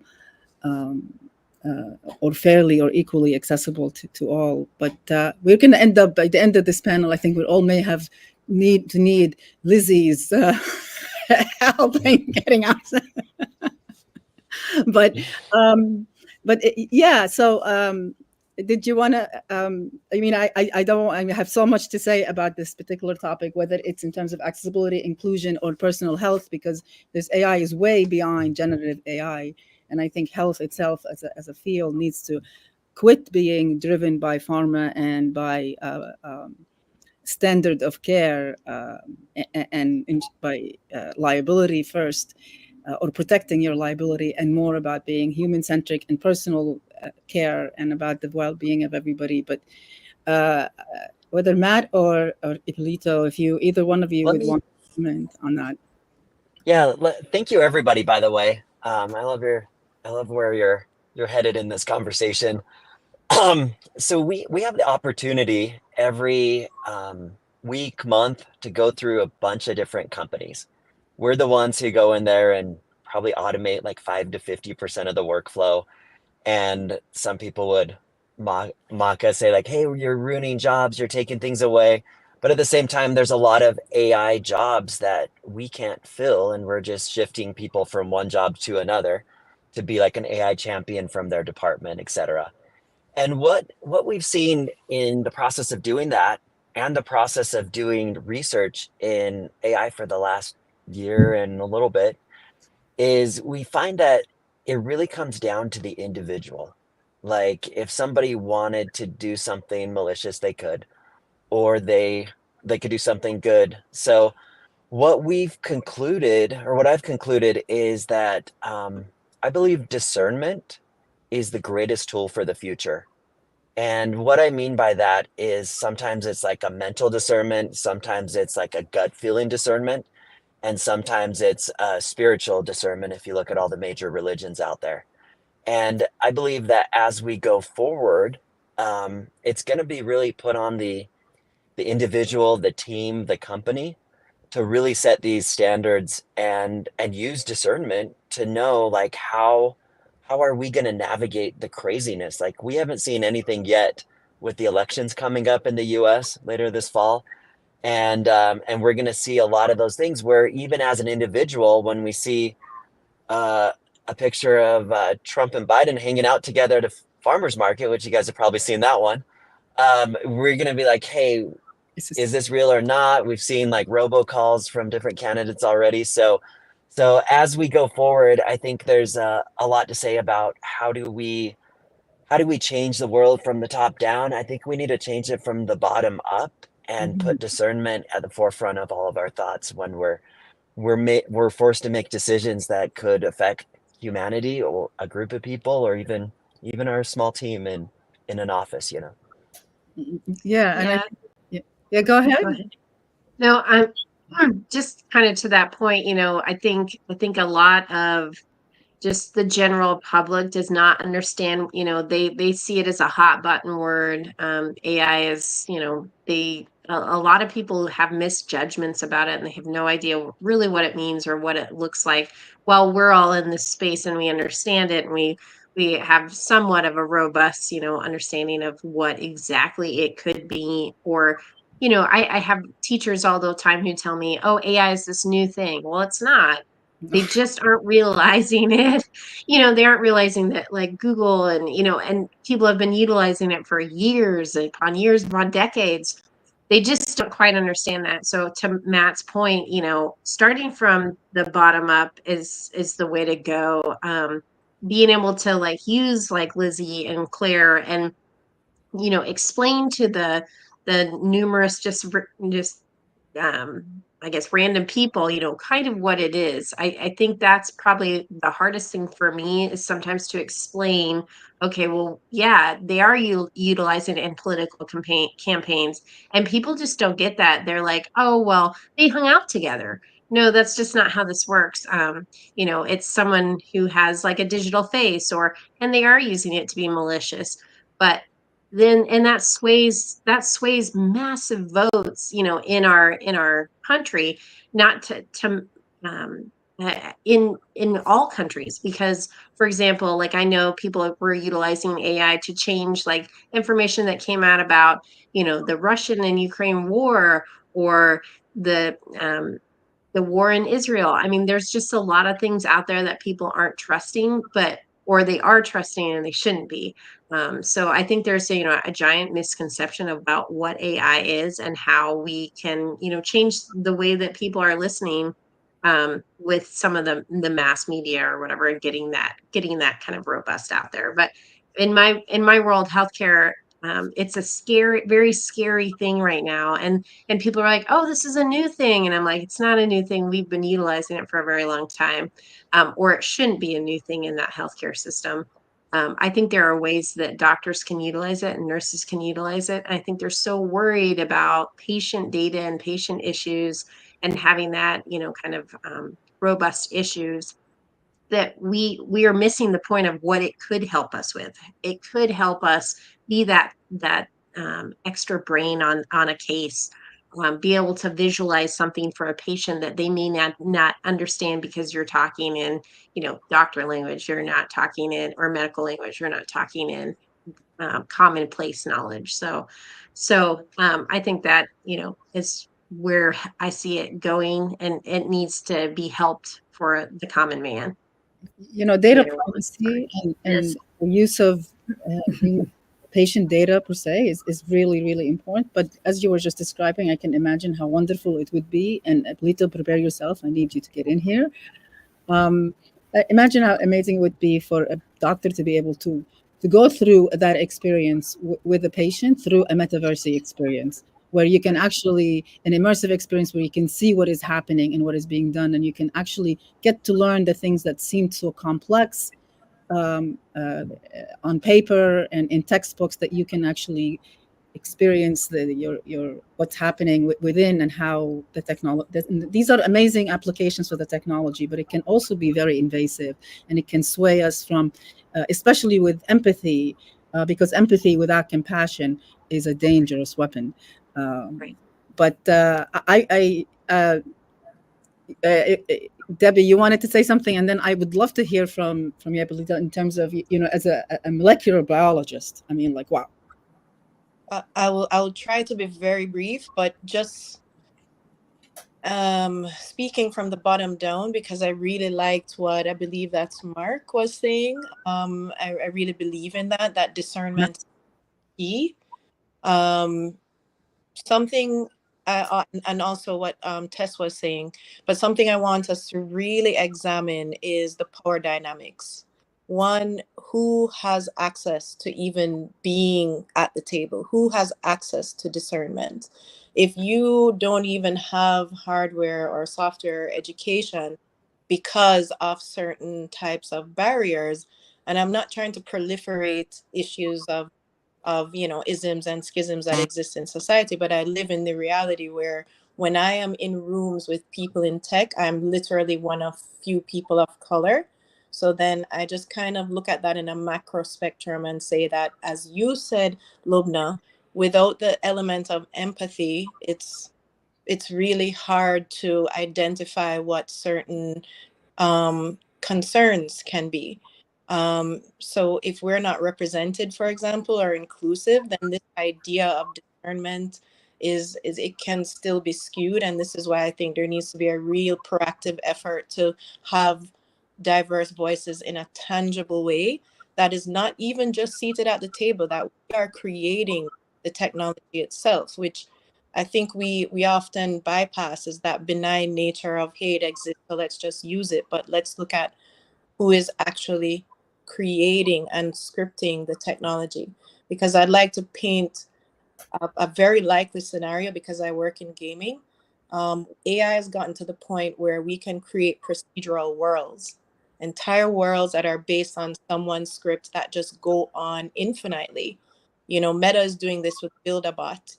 And imagine that script is underwritten with certain subtexts, that we are not even necessarily cognitive of, but we just exist in, because as generations evolve, AI will just become so commonplace that we may not even remember what natural intelligence is in the same way. We'll have a heavy reliance on it. Pardon me, I have a frog, but in my throat. But I'll leave it there. I'm just saying my main critical analysis in it is not to stir controversy just for controversy's sake. It's lived experience. I'm trying to be the voice for in my community. Absolutely. I would also like to react to that, but maybe you wanted to give Lisa the turn, yes? Did I understand, Lubna? I had asked Hippolyta to say, because I would like to hear from you. Sure, definitely. And just specifically, just to link it to the diversity and inclusion, because you know the technology can further expand the divide rather than bring us together, because it is magnifying what's within. So, but you know, at a molecular level, talk to me. On a molecular level, we have to completely reinvent. No, I'm just kidding. So, you know, I think when it comes to representation, it comes to the communication. I think Tess spoke to it in healthcare. You've had these hurdles all the time. I mean, there's been changes of technology. Doctors fear it. I mean, the latest one is doctors using next generation sequencing for personalized medicine. If a doctor's been using something for a decade or two, it's going to be very difficult to convince that doctor to use something else. Just the fear of change is sometimes debilitating. So when we're in a space like mine that is advancing technology faster than we can even ask a hypothesis or create a question, it becomes difficult for the user to actually keep up. And especially to Debbie's point, when it comes to someone like me, Afro-Latino, in the sciences and being underrepresented in that space. When it comes to accessibility, I think AI has the potential to help us to ask the right questions, though. So if you think about the training, the education, I think we've lost your audio. So our education system, I'm not, you know, God bless them. They've done well to raise up really brilliant minds. They have, but it's a rigid system that is often referred to as like. Oh, we've lost him, but Se perdió. You know what's interesting? Oh, there you go. What? Yay, Paulito, regresó. Sorry. We're coming back. Sorry, I'm back. Yeah, no, I'm just talking about the raising up and the training of scientists themselves, and how that is actually sometimes limiting when we're trying to fit a person, an individual, into a mold. What AI and augmented reality, especially, I'll just plug augmented, AugLab here. When you open up the space to creativity, now the commodity is plasticity. Now the commodity is now the creativity that a person is bringing into the lab to ask a question that's never ever been asked before, and a question that actually has been held by an individual for fear of ridicule, for fear of this is way too advanced for me. These machines are advancing faster than I can keep up. Now what AI is allowing us to do, not just expand or augment ourselves, it's actually to clear the fog and focus on the right things, which is representation in the laboratory. And what does the laboratory produce? It produces solutions, cures for humanity. So like when I heard, I don't want to stir, again, we're trying not to stir the pot. No, stir the pot. So when it comes to big pharma, yeah, we can villainize them, but what is more humane than treating a group of people, an intended impacted population, for COVID-19? We saw it. And we saw that development didn't just happen within the time frame of the pandemic. That was years and years and decades of research and development that happened before. So I think, did I lose you guys again? Almost. So I think that it's breaking down misconceptions.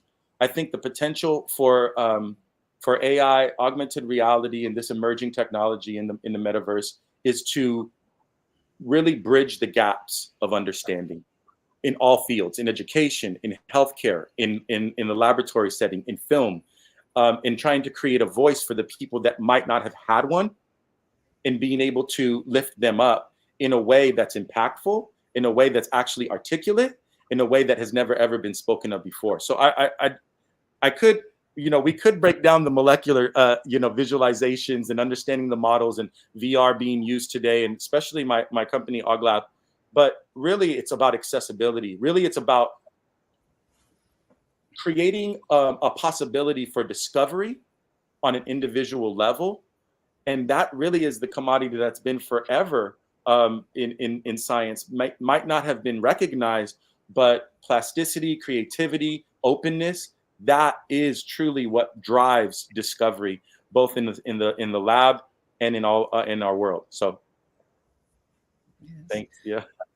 Claire and Lizzie, how do we then take, this very powerful enabler that we have, and a very magnifier of artistic capabilities, because maybe not all of us are capable of expressing ourselves in as an artist, but the technology now can help you visualize what is in your head. But how do we communicate this? How do we educate? How do we make that mindset shift? Because this is all about creating a mindset shift in humanity. And Dana, Maria, you also work on the psychology of it, because this is all about, I think, shifting mindsets and holding our leaders accountable to an ethical, a new ethical foundation, where profitability is not the primary driver, but rather well-being, socioeconomic and environmental well-being, human dignity. What do we do? How do we consult? How do we, as publicists, drive that shift? Because we're creating standards, but who cares if no one adopts them? So how do we do this? Are you talking now to me? Yes, I'm talking to you, to Claire, to Lizzie. How are we to everybody? So if I can talk about this, because I believe it's all in the mindset. We are our biggest enemy and our biggest power, and I think the real change needs to be there, and that is also bottom up, but also maybe up from the leadership point of view. We are creating games, experiences to help people to get better in leadership and make better decisions. But also the data protection regulations are really important in this case. For example, personal and emotional data that we use, for example, in our app, to take care of that, to handle that with care, to follow the rules in that is really important, especially when it comes down to emotional data, sensitive data. So to get the consensus of the people to which data is used and how to give that back to the community or the society, and how we can be sure that the wrong people, like maybe employers that want to know how their employees are behaving, or how healthy they are at the workspace. That's really important, that is regulated, and that it's really clear and for everybody, for especially the user. And we are here to set these rules and to also talk about these things. It's really important, because in Holland, for example, there's the AI Act, and that's not even really there yet. So the AI Act is something that still is building up on. So nobody knows exactly what are the rules and where to go to when you have these questions. Of course, we have a TNO, a research company that we can ask questions to, but it's still all in the foundation, or in the child's shoes. We say that in Holland. Yes. But I think it's really important, these topics, and it's not superficial to talk about health and personalized guidance and support, I think, for people. I think that's really important, and a really big chance we have now for the community to do that with AI. So I'm really happy to be part of it. And I had something I was curious to say, but Lizzie, I don't think you've had a chance to speak yet. So I'm not sure if you want to weigh in on some of this before I... It's Lizzie. Oh, Lizzie, I'm sorry. I mean, you and I have met before. I should have known that. I'm so sorry. Lizzie. No, it's all good. Ultimately, AI is going to make our lives easier. It's going to give us a lot more free time. Ironically enough, something that seems so outside of our humanity is going to help us become more human. With more time on our hands, we'll be able to enjoy nature more. We'll be able to enjoy each other's company more. There's going to be a real return to humanity in the long run. So, we could sit here and talk about, the dangers of this. There's always going to be a danger with things that are, like people had these same conversations when the car became the car and the electricity became electricity, et cetera, et cetera. But having more of a life to live is really where it's going to be at. Yes. So, but how do we get to that? Because we even in our language, that's what I'm getting to you, right? I mean, always talk about it. Always get out there. Always. This is one of the reasons I'm doing this to begin with. Yes, and it's that mindset shift, because here we are talking about the future of work rather than even talking about the future of the worker. We're let me not get that carried away here, but about my views on that. The technology can, yes, do exactly that, but if we forget that is what it's, we're not living to work, but we're working to live. So how do we change that mindset? And for us to change we have to empower the bottom so that the bottom can remember that they are the ones that are driving the top. Otherwise, we are, going to be, selectively. Well, we kind of saw that with social media, didn't we? We saw, the corporate overlords really harness the power of your attention and manipulate your feelings, and that's what's really scary about this stuff, because it's not just because it's great to whatever, but in fact, because we can put a thought in your head and you think it's your own thought when it, so I'm past worrying about this freedom of speech, which we've already kind of losing it these days, but it's the freedom of private thought. Claire, can you weigh? Well, let's see. I was thinking about a couple other things. I think they're relevant here. But when, talking about communication, talking about humanizing this technology and how it can serve humans and how, it can make our lives better. Like what I was thinking about was AI's ability to facilitate community and to help bring together community that doesn't necessarily already exist. And that, one very specific example of that is language, and just allowing people to speak to one another who might not speak the same language, and that having a really interesting role in virtual worlds. But also affinity groups, the ability to find one another, which does, kind of relate in certain ways to social media, but allows people to get together from maybe, anywhere around the world who have a shared interest in something like, technology and in empowering people with this technology. And I wanted to touch on an organization that I'm a part of, that actually Lewis and Dr. Furness from the earlier conversation are both very active members of, which is the XR Guild, which I think does a really interesting job of working both from the top down and bottom up. I mean, not necessarily in regulation, in that respect, but writing a lot of white papers, having a lot of very influential people in the emerging technology community, both in AI and XR, and, giving public addresses, writing white papers that are influential with think tanks and NGOs. So that, but even the more unique element of this organization being as a, for the masses kind of bottom up group of technologists and people who are actually building a lot of this technology in the industry, working for these companies, where there are, kind of central organized multi-million-dollar, billion-dollar companies that are creating this technology, but the people who are actually building and facilitating this technology on the ground. And the XR Guild has formed a community and is trying to invite people from around the world to participate in this community in a very egalitarian manner. But so, it's not just people at the top who are writing the policies or people at the organizations who are making the decisions, but the actual engineers and people creating the technology and people creating the experiences have a resource and have a community to talk to, so that they can be considering these ethical questions. And if they see problems, if they see issues, can be more empowered to step up and, question things and hopefully build this technology with the input of the engineers and not solely top down. So that was just, I wanted to mention that about the XR Guild, because it really is trying to be a resource. We've built a virtual space, everything, I don't think it's launched yet, but we plan to incorporate AI into that space with an AI librarian.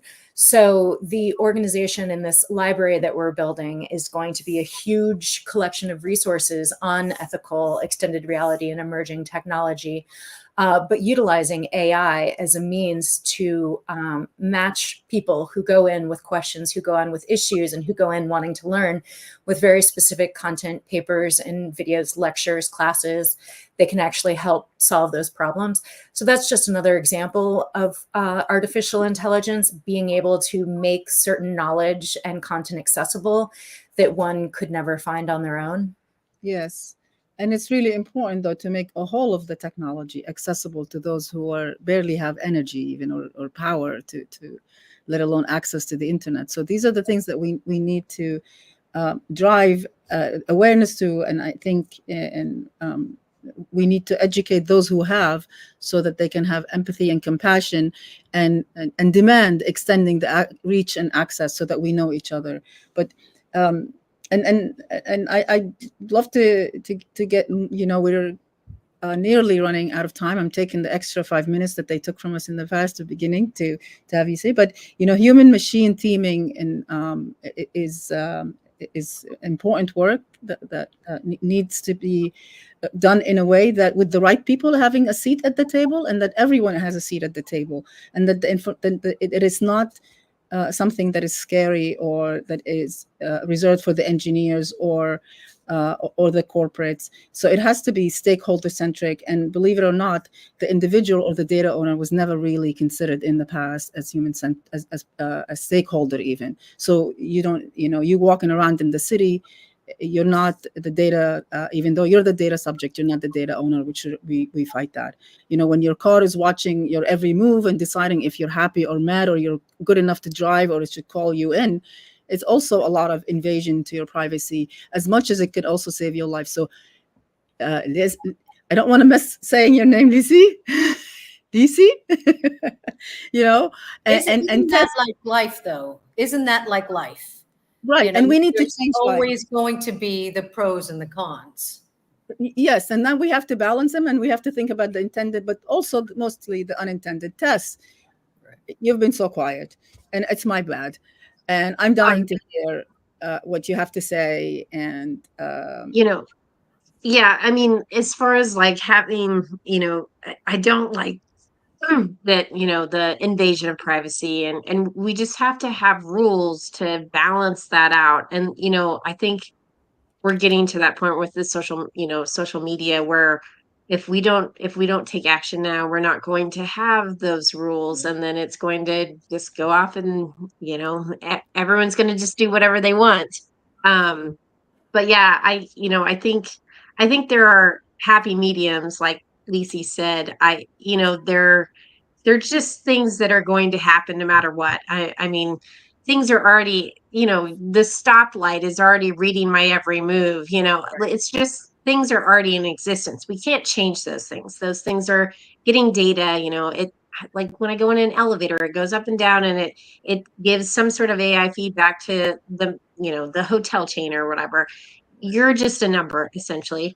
But we want to give those numbers, or those people, the chance to understand why they're those numbers, not just that you're just another number. We want, and that's kind of, what I want to promote is to help people understand why those numbers need to happen in order to, make elevators safer, something like that, or make crosswalks more attentive to what's going on around you and their cars, and going towards electric cars and those kind of things, and being able to the betterment of technology in this space. But I think Debbie has probably some good points as well.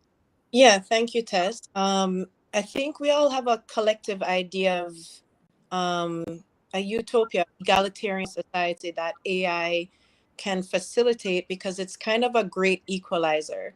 I think we are living in more of an information age, where literally with YouTube University, anyone can, gather information and create spaces. I firmly believe the idea of the mindset is the key to shifting society. When you shift the mindset, everything shifts. So I absolutely believe that. But being aware makes me realize I'm not just living in a spiritual, psychological world. I'm living in a physical world where I have to outwardly, with my intention and my awareness, affect change through that. That's my goal as an individual and as a collective. And I want to draw a parallel between the esoteric world, take it for what you will, but if you study it a bit, like the nature of reality, reality is always revealing to us that we're living in a simulation anyway. That's right. Our bodies are hardwares that are processing EMFs all the time on various biogeometric levels. And if you think about the issue of privacy, let's hypothetically assume that Akashic records are real, right? There's something documenting our world at all times. Whether you believe it or not, at some level, data is always being collected. So as you Generated. Yes. generated, collected, this is what we're here for. We are here to do the very thing because we are the original AI. That's my belief. That's right. And as Polito's point was, there's always been data. There's more data, but it's about asking the right questions and then acting on them. I know we are way over time, and we have a hard stop. But I hope that I would just, if you all, I'll leave you, and they're gonna beat me up later for doing this. But like 2 words, if you want, for me, from respect, not fear, as we heard earlier, abundance, not scarcity, and I'm sick of exclusive events to talk about inclusion. So let's really inclusion to mean inclusion. I'm so blessed to have you all here on this panel. You all promised me that we are going to continue to work together in the future. And like in 5 minutes after this, or at the end of the day, may we all gather well. If anybody else has a word to say before our close, please unmute your mic. Otherwise, it's all unmute mics and say, may the gather be well, our gathering be well. With all. Thank you.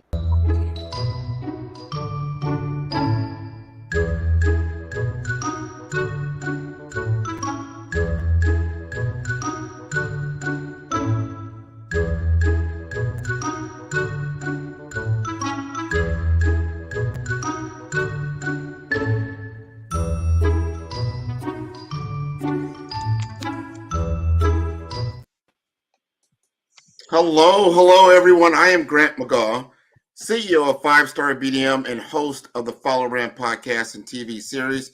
Welcome to our Fireside chat, focusing on the AI symphony, orchestrating changes in global society and its ethical impact.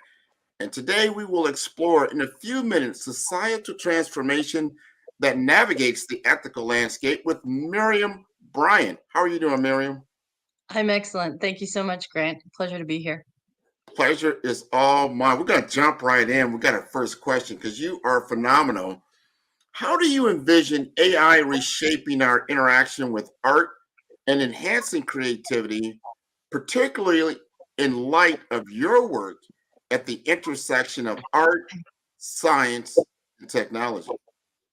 Thank you so much, Grant. I think you're phenomenal. I think there's so many different ways that AI will impact art. It already has.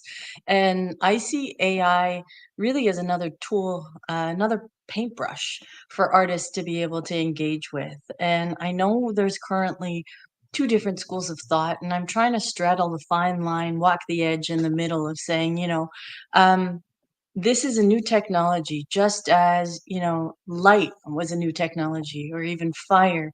I think what we're looking at is a push between the past, the present, and the future, and there will always be some sort of tension in bringing people on board as early adopters, as people who are purists in what fine art is and how AI can inform it. So the potential is exponential. In terms of how it's used, I think it boils down to the ethics of how the AI is created and how it's brought into the world. So that ethical moral compass is really the guiding star, the lighthouse, the beacon, if you will, that will also see, I think, we'll see a pattern and a shift between this pendulum swing of people going into high tech, and then a push back into, slow tech, no tech. One of the shows I had last year had zero tech, and part of it was understanding and preparing for the shift of, there's so much tech, we get inundated, and fully immersive experiences are nothing new. They were in museums in Japan as far back as 2018. It's just now they're getting to be a little bit more accepted globally, and there'll be a saturation where we move on to the next new thing. And that's part of our human composition, or the way that our minds are always seeking neophiliac experiences, so new, novel things that will create neuronal sparks and have those synapses say, "Ooh, this is something different." And Oh I my think God, that's this is going to what really art change offers. our experience as humanity is on the verge of just a great change. And I've heard of those things that you just talked about, like digital fatigue. People get fatigued digitally. They kind of tune out, tune in, or they get saturated. And there's a lot out there because it's a new tool, it's a new toy. We're all playing with it now, right? So we got just a few minutes. This is going to go real quick. But considering your team's expertise from quantum physics to neuroscience, what are the key ethical challenges and opportunities in AI development? And how do these considerations influence our understanding of consciousness? You got 3 minutes. Thanks, Grant. That's a bit of an impossible task, but I'll try. I think it touches on some of the dialogue from the earlier panel, and I think where we're headed toward is a digital consciousness. What we're creating here is the evolution of the new sphere, and I won't go into that, but you're welcome to take a look. We're also looking at the telos, the purpose. Why was AI created? How did the internet come to be? And how is it evolving? And part of that infrastructure dictates the archetypes and the cultures that are the foundational pillars of the AI that we're using. So the question of copyright, the question of whose oral traditions and stories are digitized in our compendia to be used as a database for images, for creativity, and then looking at the educational stream of women and other groups in tech. Part of that is embedding, and this is part of a 23-page white paper, embedding universal design in the conceptual architecture. So how do we get more people into STREAM, science, technology, reading, writing, recreation, engineering, art, and math?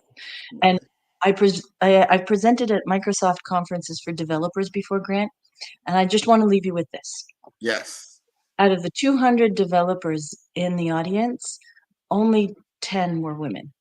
And so it creates a little bit of a homogenous kind of, pipeline in terms of the concepts that go into the design. I see a lot of people in the chat, so I know you're taking a look as well. In terms of consciousness, I think we're going to see a shift as well. The title of this talk is the AI Symphony.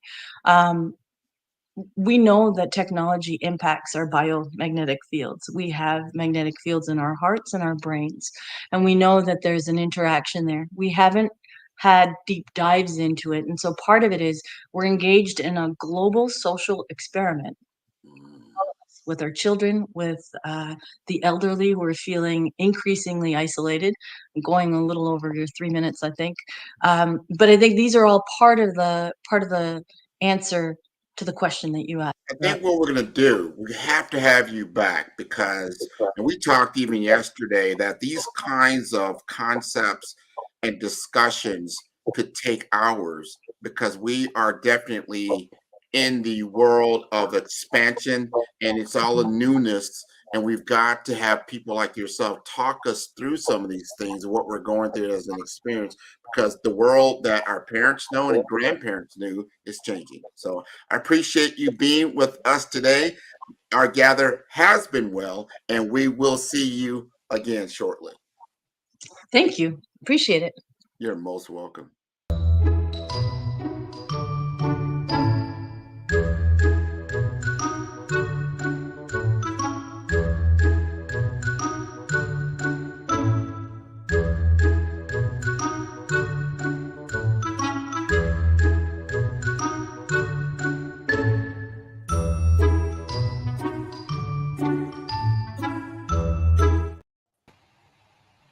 Hello, everyone. We're going to get everybody in here for our next roundtable discussion. You see, they are popping in rather quickly. And I want to welcome everybody to GatherVerse AI Summit 2024, where we're going to explore humanity at its core, talking about AI and the future of work. I am Grant McGaw, your moderator for this crucial roundtable discussion.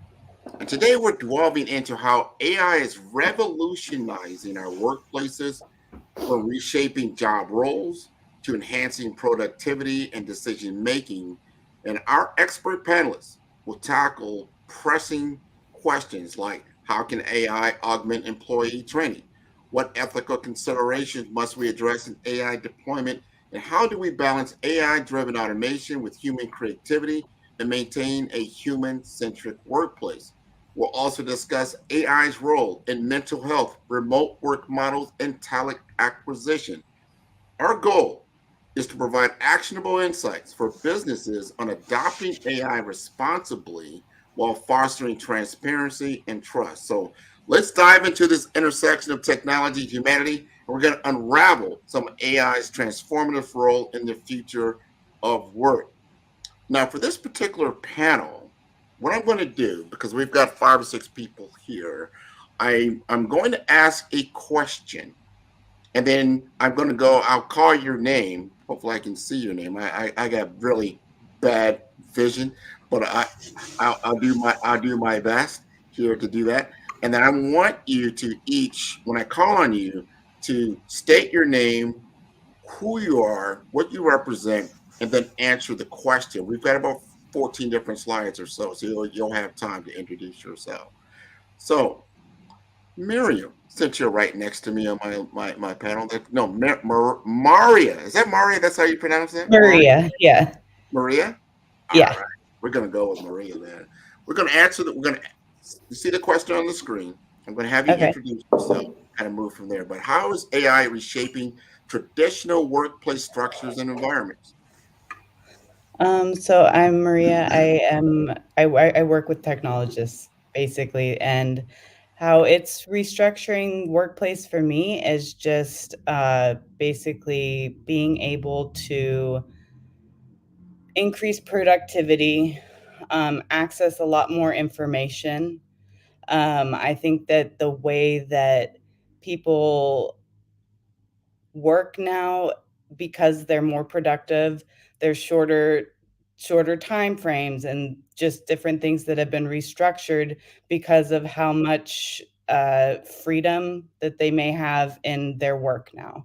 And so I think that that's the main way for me in my company. I love it. I love it because it definitely is a change taking place without question in the workplace. Michael, you're right below I say Maria because I know somebody with that name, so I'll say Maria. We're going to go to the next question. I guess you're following this, and I also wanted to state, if someone feels they want to jump in on this particular question, jump in. We'll get to you, but jump on in because this is important. So we're going to get Michael off of mute, right? Right? And we say, in what ways can AI enhance human productivity without replacing human roles? Yeah, so I'm Michael Goldrich. Can you hear me now? Yes, sir. All right. And before I was saying, be careful what you ask for. We'll all be jumping in on everything. So anyway. I'm Michael Goldrich. I'm chief advisor of a company called Levander Advisors. And what we do is we do AI transformation for companies, as well as education and upskilling. So I think this is an interesting question about how AI can enhance human productivity without replacing human roles, because there was a study done back in 2020 that says, AI will replace people who don't use AI. And however, AI plus a human will always do better than AI. So to answer your question is, knowing that that's true, that human productivity will need to leverage this AI. So, but how can it do it? It can do personalized recommendations. So you can use this technology that can help in terms of task management, optimizing individual workflows instead of overall group workflows. It could be your personal assistant. So this technology without replacing human roles, can create a personal assistance for scheduling meetings, managing emails, and time management. And those are all things that we have to do that are huge time sucks that everyone will like to have that time back. And also, I guess, in terms of sort of like predictive analytics, this technology can help identify challenges people might have in work before it happens, and then it can augment the response. So that way, these are all things that AI can do to enhance productivity, and it's not replacing humans. And all it is making us a better employee, a better associate. That's what I think about that. No, I love it, man. Precision and personalization is definitely going to be taking place. Could it be bad, good or bad, depending on the individual, right? We're going to get Charlene. Charlene's going to come off of mute. We're going to talk about strategies that can be implemented to ensure harmonious AI human workforce. That's an interesting question. What do you got for us, Charlene? And introduce yourself. Tell us about you and what you're doing. Thank you, Grant. So my name is Charlene Nichols. I'm the founder of the Omniverse City. I'm also one of the co-founders of I Wear Art Walk. And I have to say my relationship with AI started when I became an SEO strategist at the beginning of my digital marketing agency. There came a time in digital marketing where you just really needed to produce a lot of content, and research was challenging. And the first thing I realized when I started using AI, and this is before the big AI boom of this is like, 6-7 years ago, was that you could take the same piece of content and write it in so many different ways. And I don't come from, and I don't know if there really is a more conservative pathway to AI. Or if there is any true expert in this day and age, because we're learning in real time. But I remember thinking very recently, am I qualified to be somebody working with AI, building AI, talking about AI? But I have to tell you, I do have a team. I trust them. I ask them a lot of questions. I'm in an industry that's very medical focused. And I really want to make sure when I'm building something that I do my research and I understand what we should and shouldn't be doing.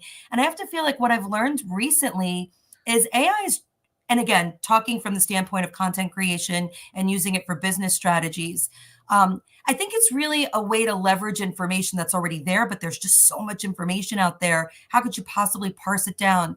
And I feel like one of the best strategies is helping people to understand how AI is built.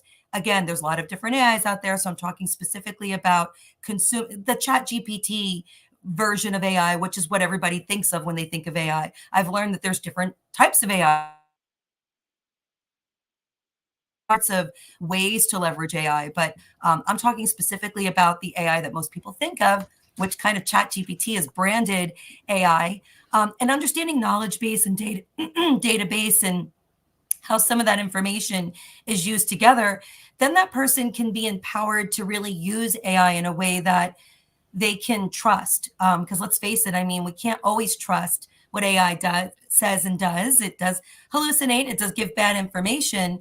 So it's all about learning how to ask the right questions and how to trust yet verify. Wow, you said it. And we're still, it's new. Think of AI. Someone told me this, and it's so important. Think of AI that it was more or less born on the world stage only a year ago. And it has kind of the intelligence of it in its species, in its world, of maybe a 3-year-old. So of course the 3-year-old is going to make mistakes. It's not even at a 5, it's not even at a toddler stage yet. So it has the propensity for precision, like Michael talked about, but it's not completely precise yet because it doesn't know how to work with us. It's just starting to understand this human world a little bit. And we'll see where this goes. But that was very, very interesting. I'm going to go over to Eric now. You come off mute, introduce yourself, let us know about what you've got going on. But we want to get, because this is a very important question. How can AI be used to personalize and improve employee training and development?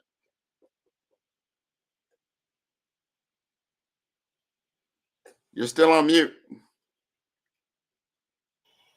Yeah, see, I got used to speaking with software that actually recognizes when I speak, that has a little bit intelligence, so it's unmute me.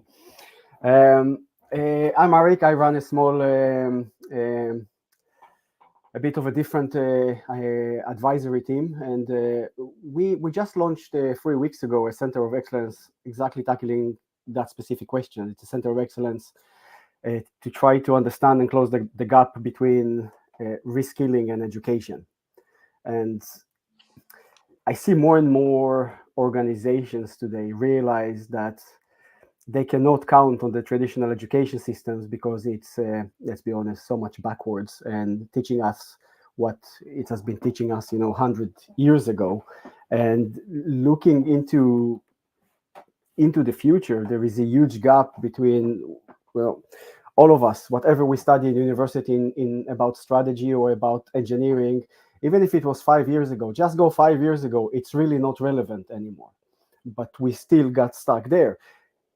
Think about the fact that most leaderships in organization today is above the age of 55. It's really, really not relevant what they have in their head when it comes to how do you scale forward. And I think I want to jump on something that Charlene said, because AI is not accurate. AI is lying. Most humans do lie as well. Most humans do not have access to, as long as AI is going to be modeled after human, it will behave like human, which go back to the first question that you asked, productivity versus efficiency. AI is extremely efficient today, but it's far from being productive. And as long as there is not a model that can actually,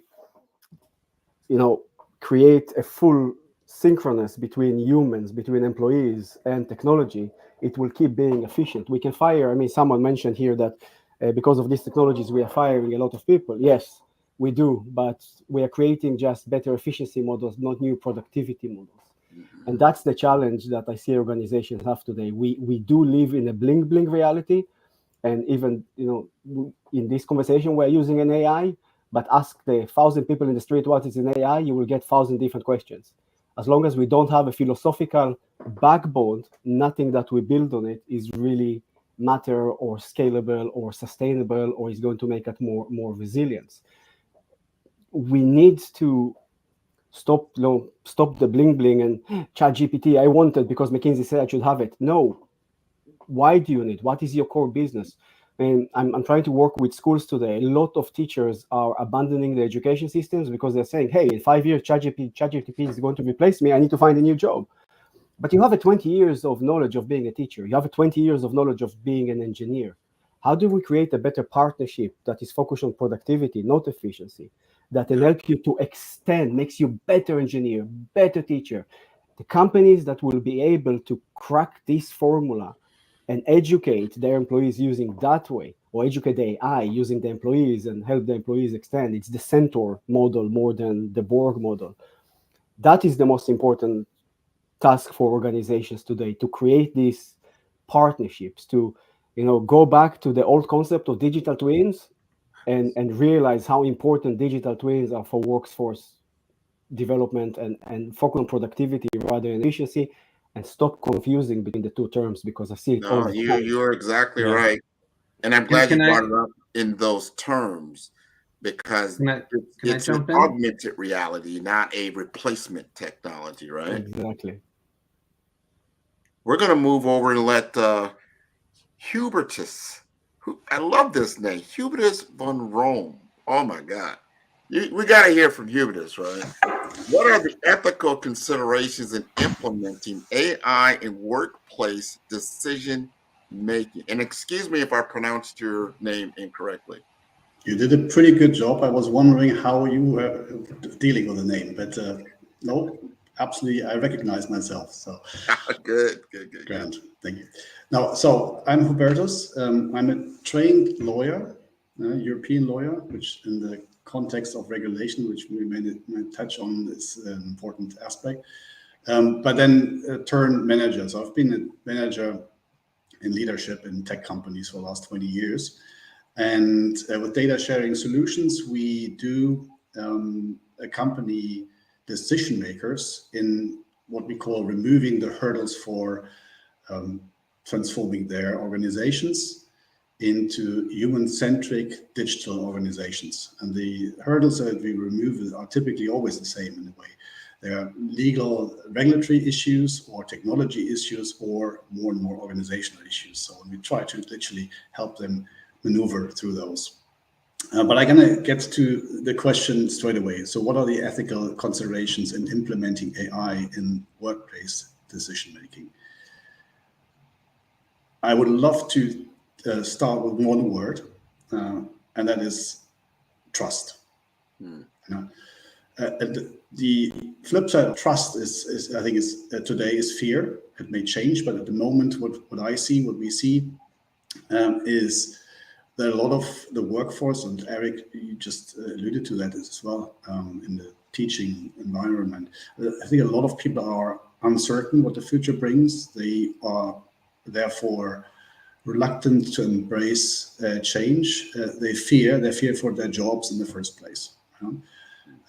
And that is, I mean, if you ask, there was a report recently that I think 78% of European companies have already invested or heavily invested into AI. And when asked, what do you do with it? About 20%, or some of them say, we're going to replace, automate some of the jobs. And they say that, and that obviously is the wrong thing to do. So there's a lot of fear in Europe, I think, in general, around AI taking jobs, and therefore trust building is very, very important. I think it's a blessing. AI will be a blessing for the workplace, simply because it will also help us, certainly in Europe, to deal with the demographics. So the workers at the workplace, they have a lot more on their desk, and it will increase because the demographics are not in their favor. More work for less people. So, and that's where AI comes in. I think if we structure it correctly, it will be a huge help. And it will help decision-making there as well. And therefore, if we build a trusted environment, which is based on the principle human first when we design, then AI, and human last, when we present AI-based processes, we always need a human eye or ear or both to look at it and make the final decision at the workplace. This is so important. Very important discussion, balancing the world of business and the world of humanity, what that's going to look like. We all understand, or maybe we should understand, that the biggest cost typically in a business is labor. So when they start looking at that and you're like, wow, how can I reduce my labor? Even though you're talking about people. So my question to business is, don't cut off your nose to spite your face. So we've got to really understand, how do we utilize the technology in the most efficient way? Otherwise, there won't be anyone there to buy your product or service. So we've got to understand that. And we don't want to, create an immense leisure class. I want to go back over here to my first. There she is. If you don't mind, and answer this question here: how can businesses leverage AI to foster a more inclusive and diverse work environment? And remember, as you answer, anyone here can then chime in if they would like, but I'd like to hear what your perspective is. Sure. So I think that there's a couple of different ways. So there's the more obvious ways where, there's language assistance that is more accessible now. People learn in different ways. And I think that there's more options in training, addressing how people learn, and then giving them a solution for that. I think that it's just a lot more accessible now. If you're in a company that prioritizes that, I think as far as that's where the inclusive part of it, there's probably, just like the basic things where it's really easy to hop on a call that's, you can add subtitles just right away for someone that's maybe like hearing impaired or something like that. There's a lot of different ways you can address it. As far as more diverse, I know that we do go into some questions about hiring, HR, talent acquisition and stuff, but I think that you can rely on things that maybe you've overlooked, as far as diversity and making sure, I think that you have access to a database, like say there's a certain demographic of people that are not on LinkedIn, and that's not necessarily where you would want to source them. You would want to go to a different type of job board that you could find that information and access that a lot easier and quicker, making it so that, you know, you are more diverse in not just hiring, but also just, you know, who you're inviting to speak on a podcast with, you know, just in any capacity, really. I think that that's one of many ways, but I don't want to take up too much time. So I guess No, that I would be think my. you're speaking to something. I see a lot of head nodding there. Is that I like the accessibility point you brought up, especially when it comes to knowledge, just basic knowledge and information.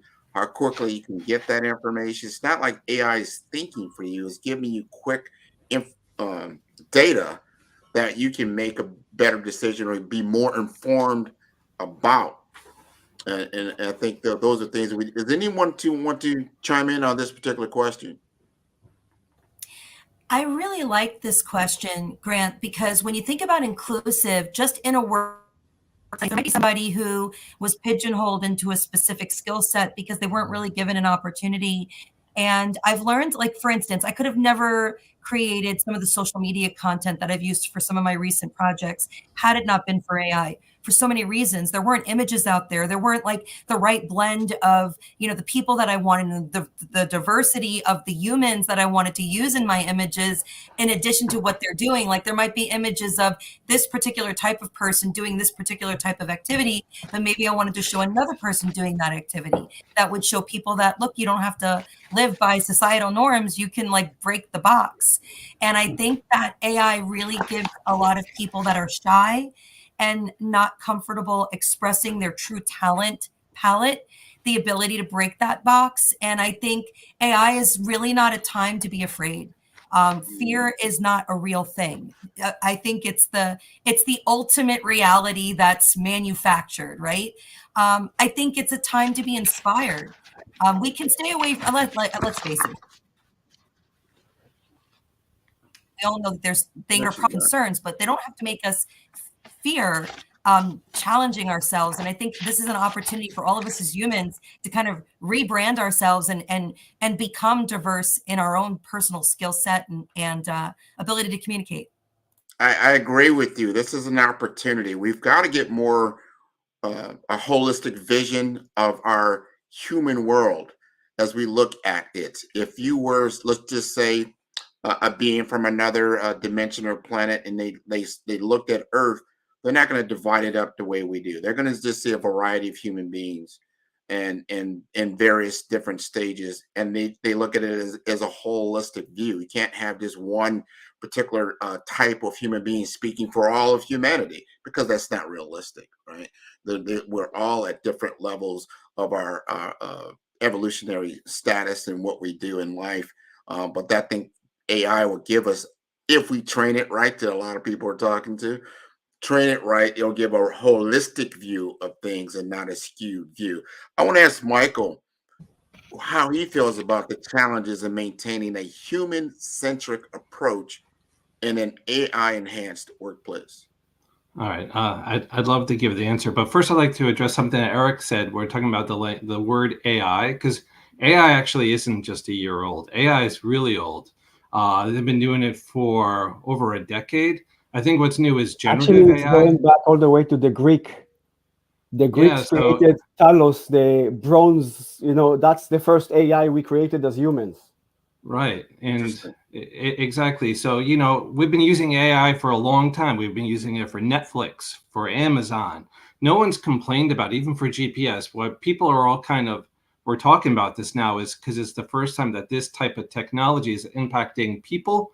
And it isn't just making our life easier, which is how it does it on Netflix and Amazon. It actually can augment your skills, but, you know, inversely, it could potentially take what you're doing and make you obsolete. So I guess in terms of the challenges, as you're saying, there's a balance, right?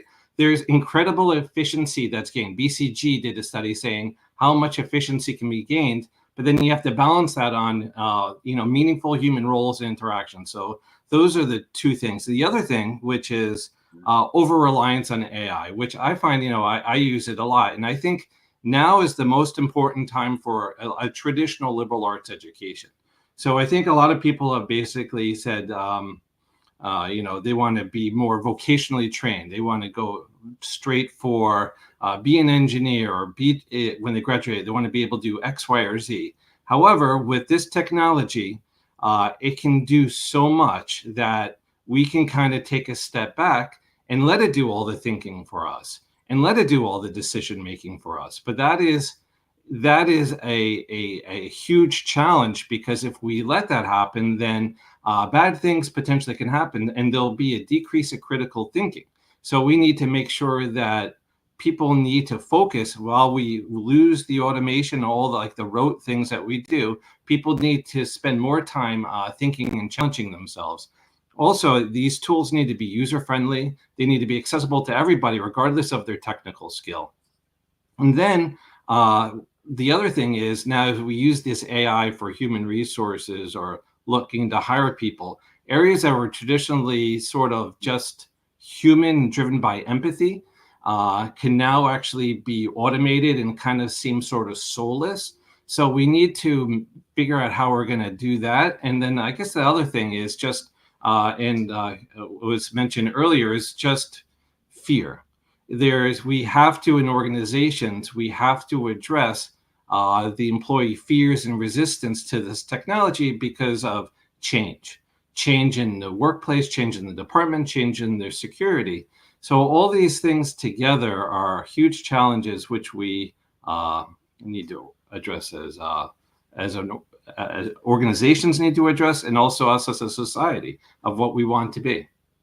I agree with you that we're being challenged as a species, as humanity, about becoming more mature. And if we don't mature, it can lead to a lot of problems. I think life is asking us to be more intelligent, to be more conscious about what we are doing. And this is raising our level of awareness on a lot of different levels. I'm going to ask this next question. Anybody can chime in. And I'm looking at Eric because I can see his face. How does AI impact the mental health and well-being? Because this is what we're talking about. You got AI, we talk about fear. This is happening. It's new. There's a lot of people like, oh my God, what's happening now? They can, people think they're losing their job or have to change. Change is inevitable. So how does mental health and well-being of employees are affected by AI?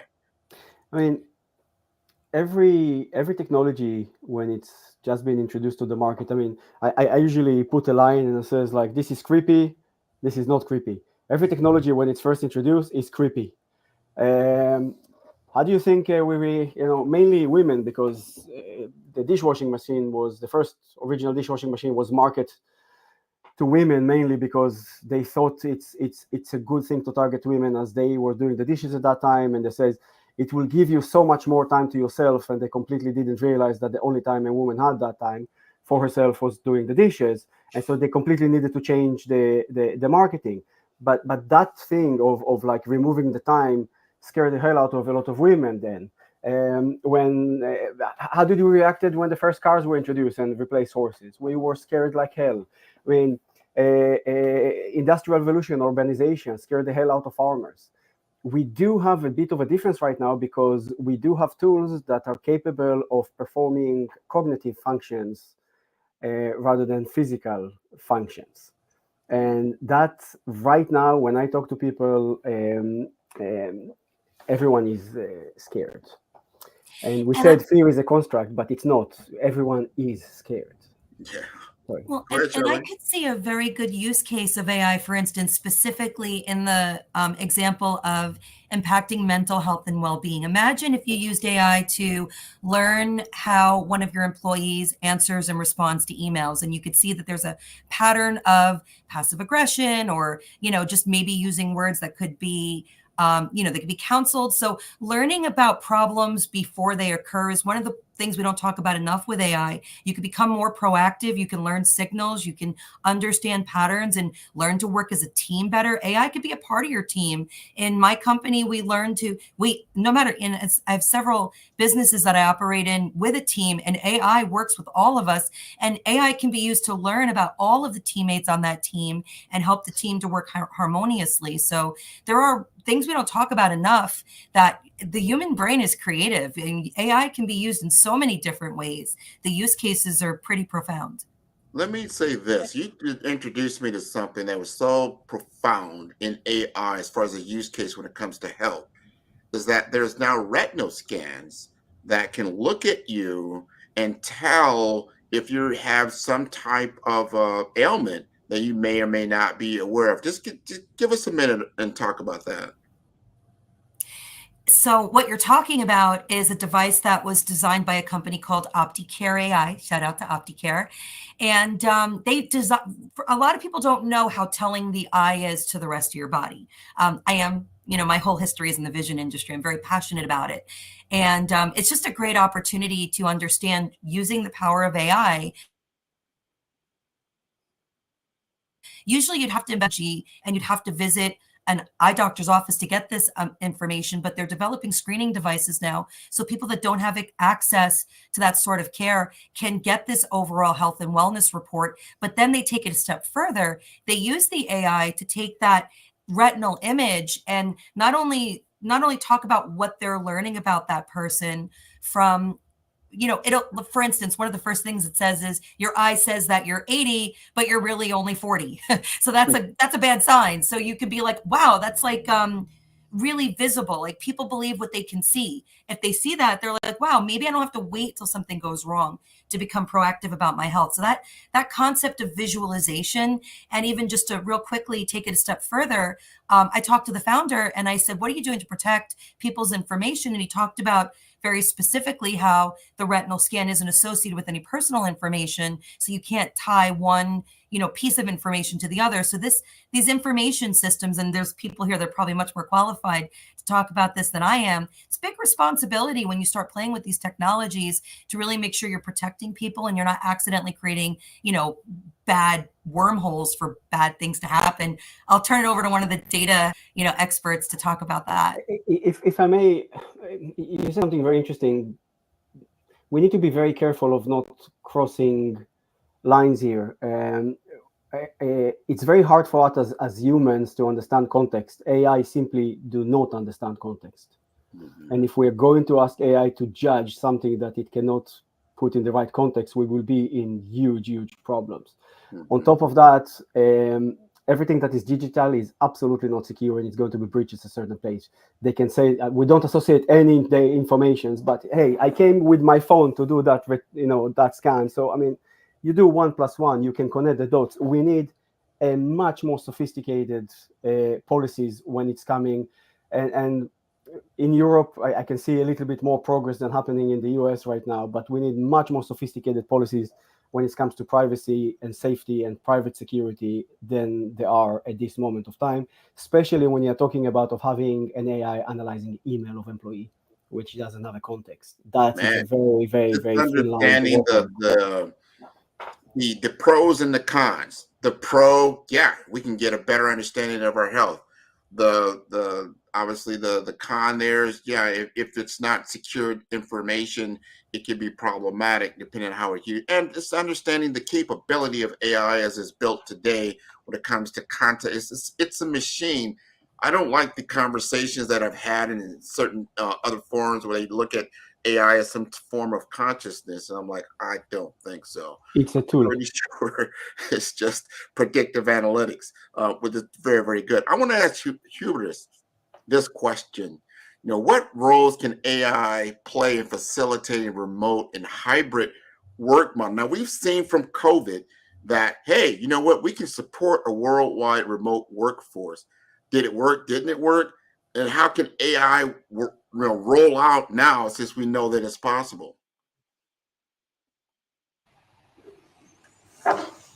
Well, I grew up still in a world where to learn, I had to go to a library to get information. So remote and hybrid wasn't really on the agenda at all. Then the internet arrived, and information was so much more easily accessible. For my kids, that's already a given. And I think we're now entering a new phase where it's not only the information, but a lot more interpretation that is possible, and conclusions that can be drawn remotely and in hybrid models. So in that sense, remote working will become more efficient, and hybrid, it's the same in a way, a similar approach. I do want to also raise a moment of caution, similar to Eric. I think as much as we gain freedom through AI's capabilities in remote and hybrid work, I love the flexibility myself, but we're humans and we need social interaction. And I think it's the risk that we forget that we cannot replace the social interaction at the workplace or in the social environment. We cannot replace that by the ease and beauty of AI results. I think we have to be very, very cautious, and in particular with generations, I'm thinking about my kids that grow up almost already with a different DNA, because from the very early days, they've worked in this. COVID made it worse, in an environment where the social interaction per se has changed from the physical presence to some digital presence. We had, for me, we're in the typical pendular situation. It has gone too far, and that's why the question, I would rephrase it: what are the advantages and concerns when we think about AI and remote and hybrid work models? Man, very, very, when we don't know the determinants, because if we're spending more time in front of our screens and we're not physically moving, because we do dwell in this physical body and it needs to, you've got to feed it and you've got to exercise it. Otherwise, there will be, the effects of that. And this is a learning curve. We're learning how to operate in this world of advanced technology. And I talked a lot. I've been in information technology 20, 25 years. We are now working with intelligent technology. So it's a new IT. It's not just information. It's a form of intelligence. What does that look like? How do we now operate in it? And we'll fall in love with it for a little bit, but then it'll find its place, and then we're finding that and what that's going to look like, right? And this is a perfect question for my partner to my left here, because she's talked about HR processes without bias and in talent acquisition. Is it better or worse? I mean, is it, if it's to a point earlier I heard, if the database, remember, is still utilizing a database, a large language model is a database, and if that database is full of good, bad, and indifferent information, will it have bias or not? Maria? I think we need to be careful with this one, right? So I think there are a lot of upsides to what you can do with AI and talent acquisition and HR. And I think that also humans haven't mastered the ability to not have biases. So I think that AI is humans that are creating it, and I think that it's not without bias. I think that we can bring it closer and closer to perfect, but it's not ever going to be perfect. And I think that it can be really helpful. I think in departments and subjects as such with HR, I think we just need to be really careful and conscious of it, because I think that, like I said before, it can catch things that we're overlooking. It gives us, but are those databases that it's pulling from bias? so I think that we just need to be careful, and we just need to be aware that it's not perfect, and that it can be a very powerful tool, or it could probably go in the opposite direction too. We just need to tread lightly with that. I 100% agree. They're already using AI. They wouldn't even call it AI. I don't know what they called it before, but they've had these databases in hiring in which they look at tons and tons of resumes to fit with their particular requirements. And that's how they determine who gets an interview and who does not. Before you get to the human level, you've got to deal with the technology level, and some people have learned how to put in the certain keywords, certain things to get to, I don't want to call it trick the system, but at least get a better advantage. Some people it works, some people it doesn't, but you're working with that layer of machine language instead of human language before you can get to the next human level. And I think that can be problematic. You can get sued for things like that because there's inherent biases that are there. We've only got a few minutes. We've got actually 5 minutes. I want each of you to have closing thoughts. Give me 1 minute about how you felt about what we're talking about and what you want to leave the audience with. And we'll start with Michael. Well, thank you. So my closing remarks. So overall, I think this technology is very powerful. It can enhance productivity, but I think to what Maria just said, there's inherent bias. And we need to be aware of bias. And as humans, we're even unaware of our own bias. So that's a tricky thing in its own. But it's really the human plus the AI that's the future. But if we over-rely on the AI, which I said before, our critical thinking will go down. And that's going to be a terrible loop in which we won't be able to manage this incredible technology we have made. So therefore, it is really important to always keep everything we decide, keep the human in the loop. That's what I Sounds good. Charlene, you're on mute. Thank you for having me on this panel today. It was great to hear some perspectives from everyone here. My closing, suggestion is learn what's going on, learn how AI is being used, learn what you should do and shouldn't do, learn ways to apply it, learn how to associate with others. And if you're somebody who's an expert in this field, learn how to connect with those that are really trying to, get a full understanding, because there really needs to be a better community approach to this where people with different perspectives share their ideas, because I think it'll be a long time, if ever, considering how fast this all is moving, before there's anything we could ever remotely consider to be a standard. I totally agree. Eric, would you like to chime in? That's a big question. Think about the automotive industry with the rush for electrification. In my point of view, the automotive industry made a full circle and went back to the days of horses, just the night of the great manure crisis in London. We went to the same place. AI is right now making a full circle for humanity and taking us all the way back to the day Julius Caesar stood on the bank of the Rubicon and says, am I going to cross it or not going to cross it? But we are not there alone. Next to us, there is technology. And if technology is going to cross the Rubicon alone, God help us. We need to find a way to hold hands and cross the Rubicon together, because we are just in the beginning stage. Everyone likes the bling, bling, bling to say, look at AI, look, we finally reached this destinations. No, we are in the first days. We are just infants, and we need to step back and realize that. Otherwise, it's going to be very, very tricky for us to move forward. 100% agree.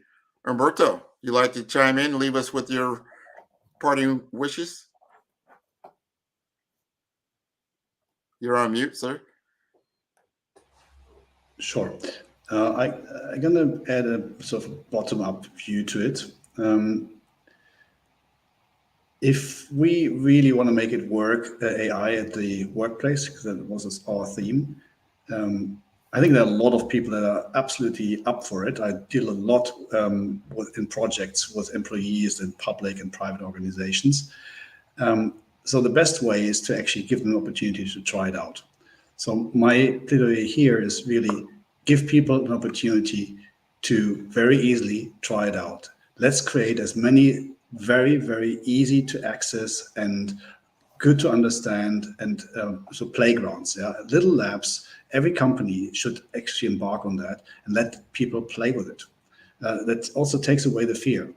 And certainly the older generations, it speeds up the adaptation of the great things that AI can do. And on the flip side, I think if we do it right, we will also get a lot of interesting voices that will help us to get the balance between functionality and ethics right. Sounds good. We are out of time. I want to thank everybody for joining the panel today on GatherVerse AI Summit 2024. This has been wonderful. Thank you so much for your participation. Pleasure. Thanks.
Greetings and welcome once again to GatherVerse AI Summit 2024. We're certainly happy that all of you are still with us and that you're still on this path with us as we continue to be able to express and explore the understanding of where we're at this intersection of humanity, emerging technologies, moreover, AI and how it operates within the universal metaversal ecosystem of what we're looking at. We've had some incredible discussions so far today, this morning, this evening, tonight, wherever you may find yourself from in this world as you're viewing. Shout out to all the different continents that are with us today, all the different cities and towns and villages and places, just that you would never expect for those to be able to gather around and to be able to sojourn with us as we move forward in talking about these generative pre-trained transformers and large language foundational models that we have found in the palm of our hands, if you will, in this present time.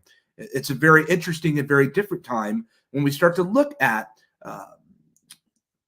the developmental phase of how this integrates into our lives. Might we start to rethink on all different types of structures, not only of societal structures, but the very ethos of how we work, the very bedrock foundation is changing. You know, we come from the farming revolution, the industrial age, 1 and 2 revolution, and in the information age. But what did we expect in the information age when we received information?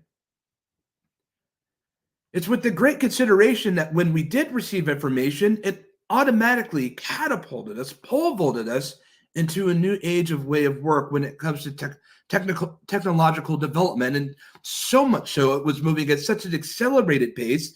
There are some of you that are here that remember this, that it got to the point where we were operating startups with industrial age standards because we hadn't fully transitioned, which led to the great Silicon Valley bubble that burst.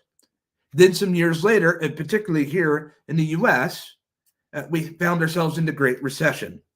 And with this Great Recession, what progenerated out of this in this regenerative and degenerative state moved us into the applications renaissance, where we saw devices and platforms like the iPhone and Android come to scene. Then what's next from the applications renaissance is now all of a sudden humanity has more tools than we've ever had before, and it's democratized access of these applications. And it's no wonder that we have found ourselves with the type of technology that, for all intents and purpose, weren't supposed to be here, but they've arrived on our shores. And we have so much more that's being added because we're only at narrow AI. We're not at full AGI. We're not at super intelligence, theory of mind, self-aware, cosmic AI. There's a lot more to go, and we can barely keep up. But our next roundtable discussion is one of critical importance, because without it, we have none of this. We've assembled a roster of minds, if you will, to talk about the rise of generative AI and decoding AI for education. This is a very important discussion, very relevant and very necessary. Some may say, well, I'm out of college. What does it mean for me? It means everything for you. Because we live in an ecosystem that's multi-generational. And if the ones that are here today cannot build the tools and the learning lessons and the apparatus for those to receive the baton, we are symbiont in our relationships when it comes to the united global workforce. If one falls, then we all are impacted. If one fails to be able to uphold, then we all suffer, either marginally or of great size. May our gather be well.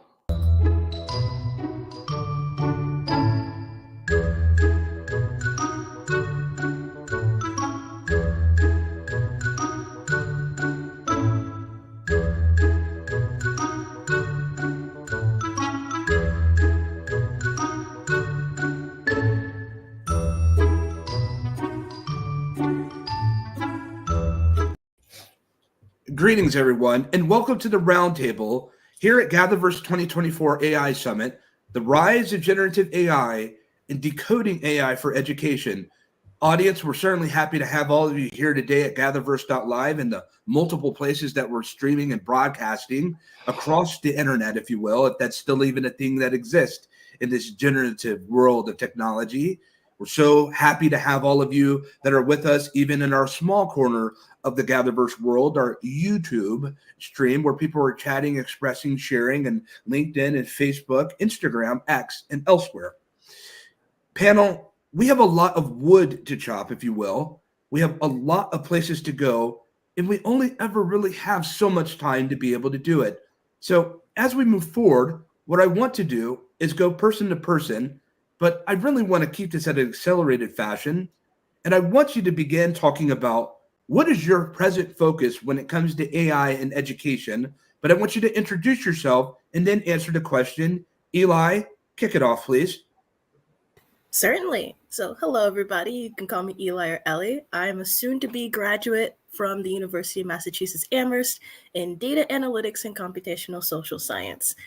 My current focus right now is on advocating for technoliteracy wherever and whenever possible. I believe that technoliteracy is both the bridge and barrier for both consent and ethical production and development of technology. Thank you, Ellie. Alan?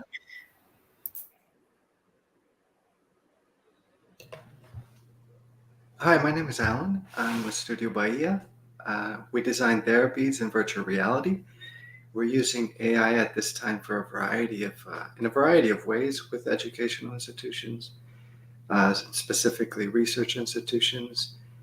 And so I hope to talk about that today. Thank you. We'll be talking much more about that, Alan. Thank you very much. David, you're up.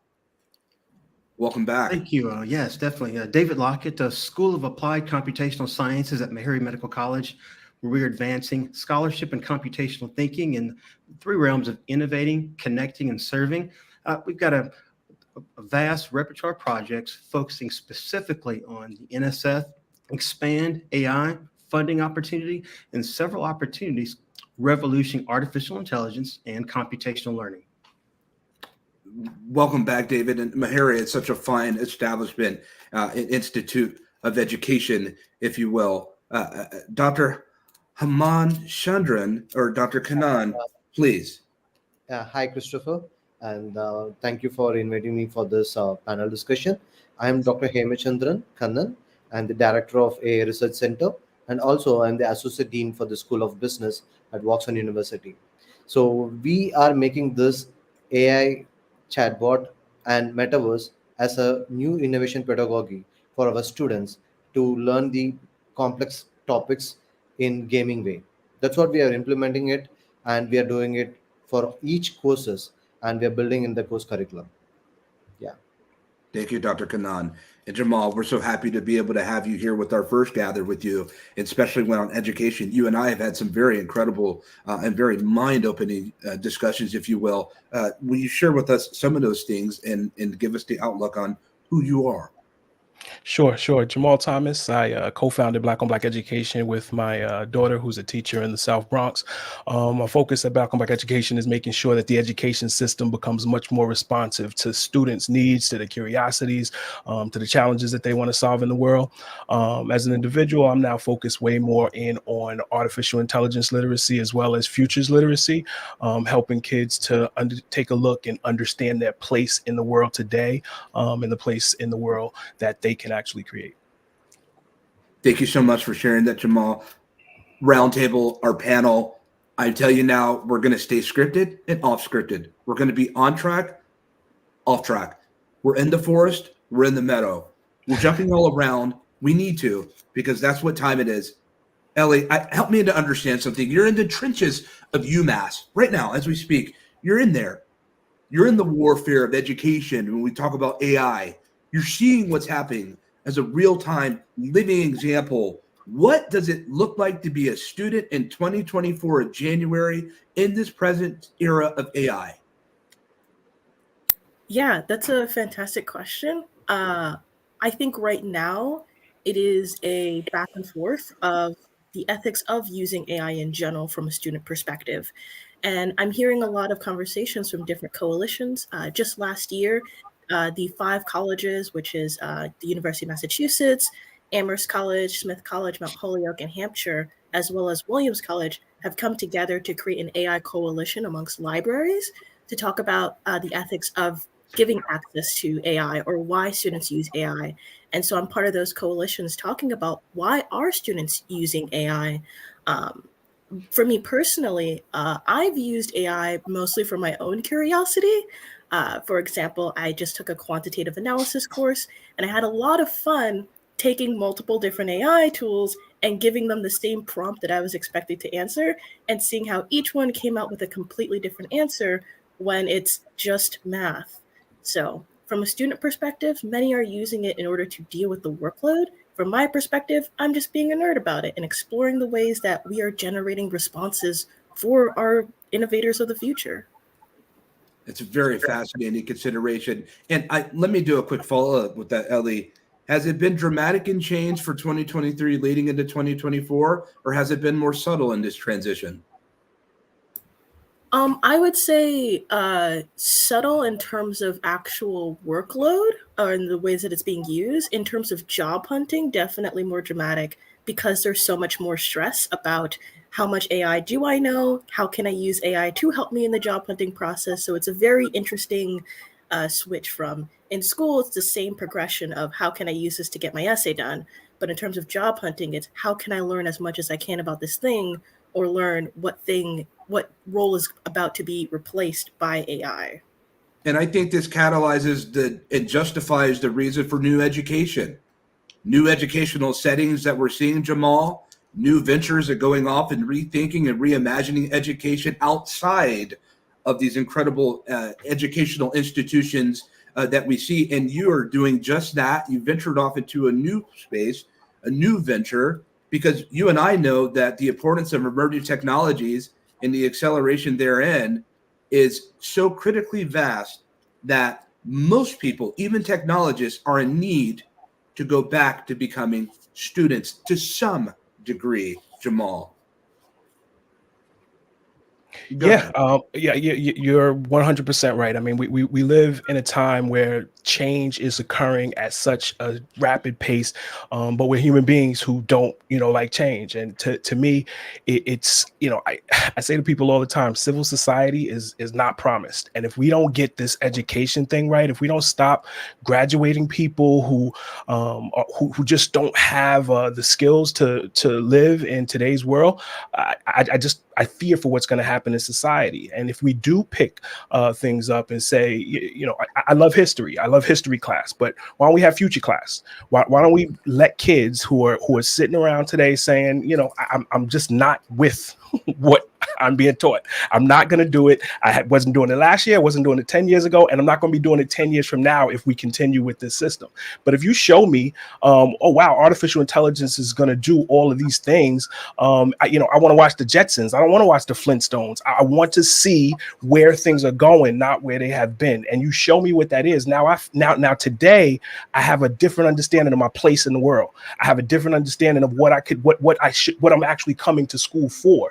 And now I'm engaging around my curiosities in a way that I think that what AI is going to do is personalize things so that it's much more choose your own adventure. We can move not away from pedagogy, but towards pedagogy where things are self-directed. We understand what each student really is enjoying, what it is that they want, and we follow that.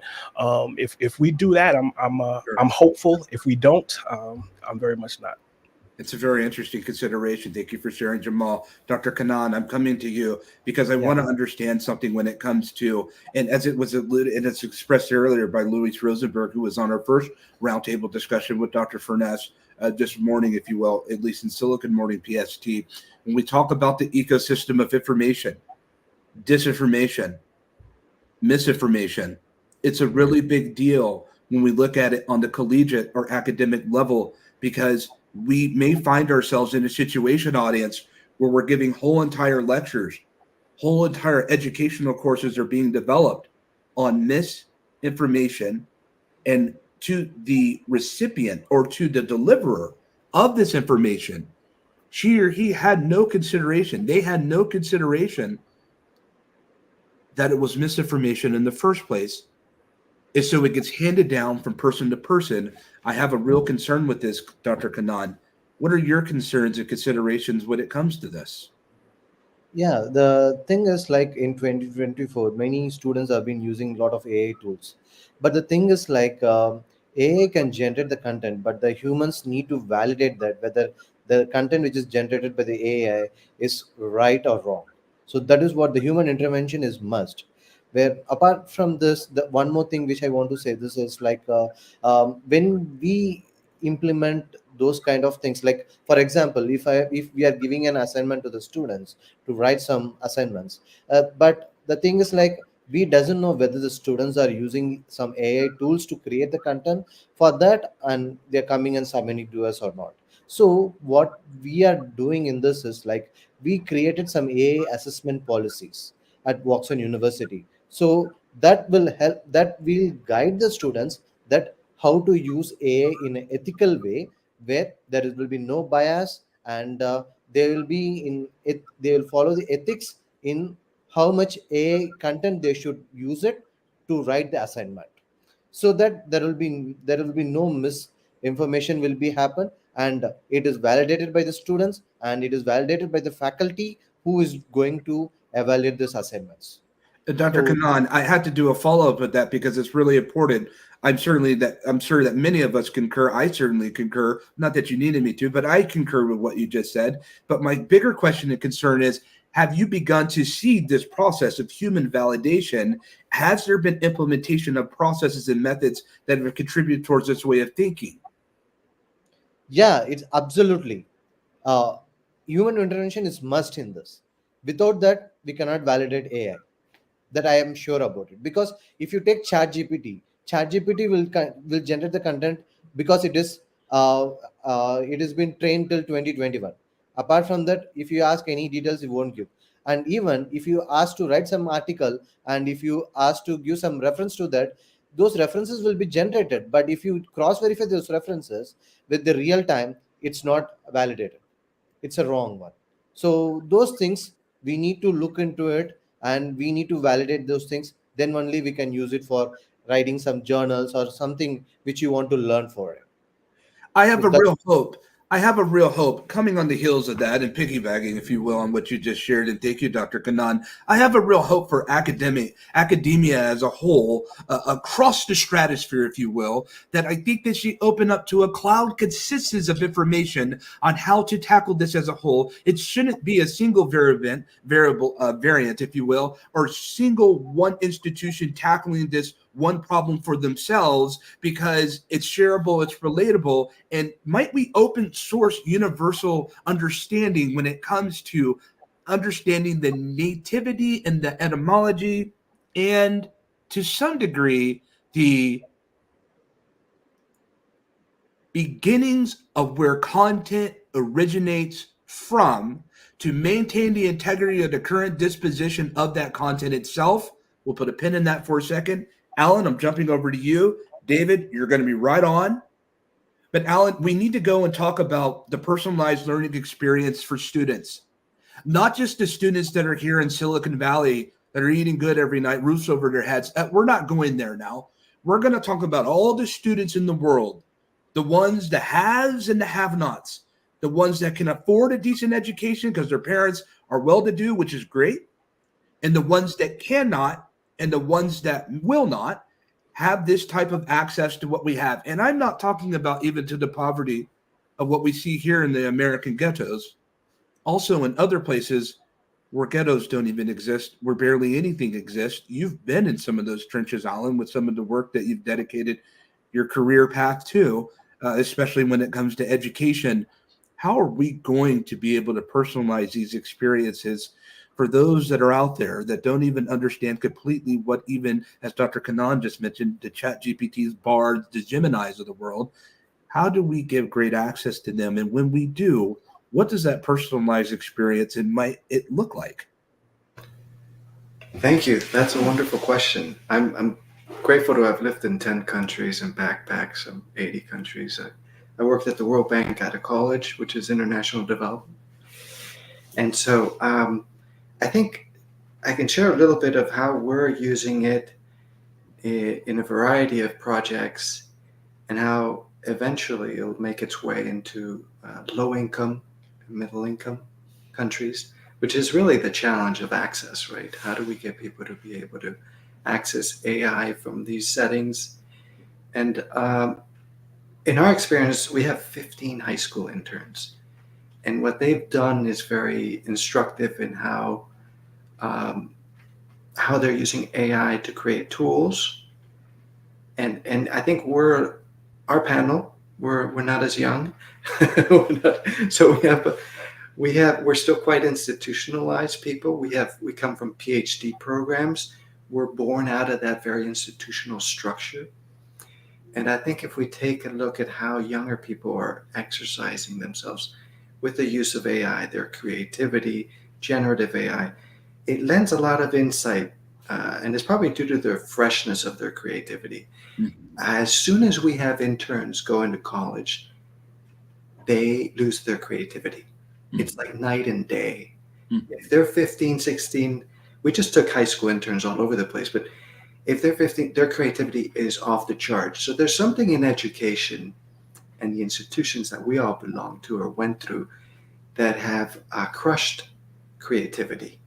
And I think that AI in itself shows its greatest potential when you have a group of about 5 people that are highly creative. And you can see this in medical research. We work with different hospitals and institutions, but when you see a small team of highly creative medical researchers, in the last few years, the production was quite low as far as publications and so forth. But and other people published a lot more incremental research. I think if you follow some of those models of teams of 5 that are highly creative people who want to learn every day, it's where you start seeing, at least that's how we've started to see the greatest productivity, the greatest advancements, and the greatest research. But Alan, as a follow-up, what about those that just do not have access to any of that at all, that are in the trenches far from these shores where tech is being developed? I think we get a sense, and Alan, I know that you're with me on this, and panel, I know that you're with us on this, and audience, I know that you're with us on this. And the reality is where we're building today, we see 60 miles out from where we have technological innovations cross continental, transmetropolitan, 60 miles out from that, any given tech destination is a whole different world. And my concern is, are we as technologists, as educators and learners and students ourselves, are we doing enough with great consideration for outside of our technical ecosystems, outside of our ecosystems of community, if you will, to be able to democratize and give access to these populations that have no idea of what's headed their way? Yes, to answer your question, there's a number of conferences and initiatives around the world to be able to create greater access, and just access to the internet to begin with is revolutionary in itself. But we have a long way to go, and I think a lot of it, to be perfectly clear, there's a lot of international development around the world that is driven by Chinese development and the way they build infrastructure in countries in West Africa and Latin America. And I say it from an American perspective, they know how to build empire. And what they build is a lot of infrastructure that will probably have the most lasting impact in access by reduction of poverty. They're just very good at building infrastructure and doing it in a way that's reliable and in a way that's favorable to countries that take in these kind of approaches. Very strange of me to say this, but they're very good at it. No, I can attest to that. I do know people in Africa that are in very interesting situations, and it's crazy to hear some of the things that they tell me about how much of a benefit it's been for Asian technology, if you will, to be able to help accelerate their lives. Ellie, we're going to get to you in just a moment, but David, I want to be able to come to where you're at, come into your living room, your office, wherever you're at. I need to get inside your mind for a moment and bring everybody with me, because I want to talk for a second about ethics, but I want to talk about it when it comes to the intersection of AI and education, because I have a real concern. You're dealing and doing incredible things at Meharry with NASA, and you're dealing with things when it comes to data. And my concern is when we talk about developing these large language foundational models, future forward, not just scraping the internet, but vertical focused models that are being developed. When we talk about who's in the room curating the data, I have a real concern that this data is not being curated from enough different cultures in this world, enough different people in this world, and that these machines that we're becoming more reliant on for access of information, we are subjecting all the people that didn't have the contribution to these data sets. We're subjecting them to a limited, finite amount of cultural input. My concern is with what you're seeing, with all the incredible work you're doing, what is the relationship between ethics, data, AI, and education, sir? That's a great question. That's one that we encounter daily, whether it's working on NASA-funded projects or NSF or NIH-funded projects. When you look at these different AI methodologies and tools, these innovative tools, how are we enhancing them? How are we enhancing them for the learning experience for not only teachers, but for educators as well? But looking at the data, how is that data ethical? How are we making sure that everyone has a place and a seat at the table to make sure that the data meets the unique requirements of each and every project that everyone's working on?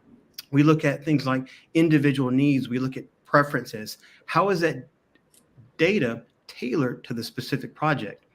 When we look at the different cultural groups, how are we ensuring that the instruction, that the approach, that the tools all have an integrated approach? So when you look at things like ethics, ethics is paramount and ethics is key. I'm glad you asked that question, because when we work on the ethics portion of that, we look at the content creation. We look at the personalized learning. We look at all of these different approaches that enable the AI tools and the methods to be not only fair, but to make sure that they're reasonable and everyone has a hand in the overall creation and the ongoing development. If an XR headset can track my eyes with incredible precision, now this multimodal AI companion that's sitting in my living room and all of ours, it can track much more than just my eye movement.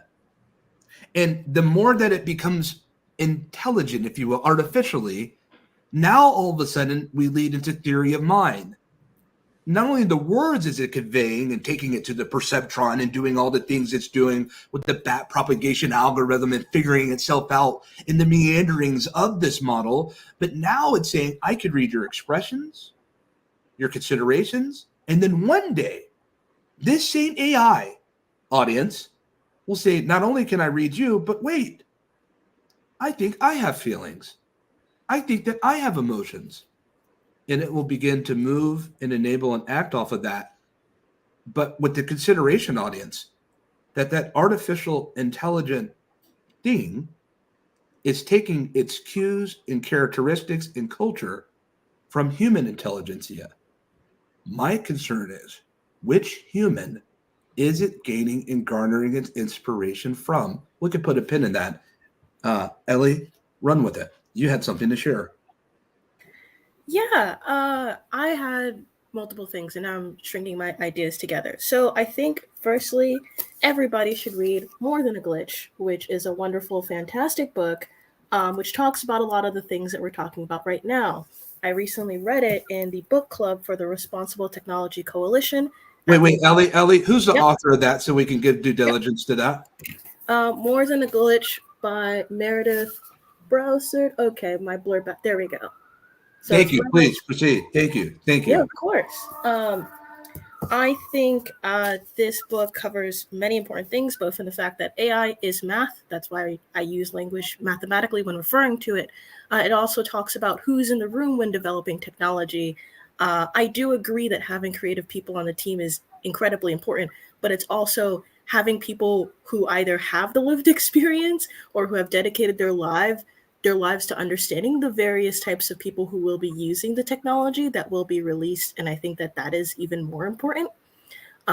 This develops even more so when we talk about technology education development, I feel like too often in conversations that I've had in the US, it's looking internationally of how other countries need support without looking locally. I am from the South Bronx, and the only reason why I know computer science is because a teacher threw out the curriculum and taught us all HTML in the 7th grade. And now I'm getting my master's in data analytics and computational social science. So I understand what that pivotal change looks like. I am also Ghanaian American, so first generation. My parents immigrated from Ghana, and I recently came back from Ghana, and I'm now helping cousins pursue master's degree in public policy, and I'm trying to look up what initiatives would be like. But first, I had to understand what it is like right now back home in Ghana. So I think from a both national and international perspective, you really have to take into account what the local community needs, what the local community is curious about. And from technology development, we really have to understand that we need to first, we really have to understand who's in the room, recognize it, say it out loud, and then improve it, fix it, and take responsibility for it every step of the way. Ellie, I think it's just so extraordinary. One, thank you for sharing that. And I think it's so extraordinary when you have leaders such as yourself that don't forget where they come from and they take that to move forward.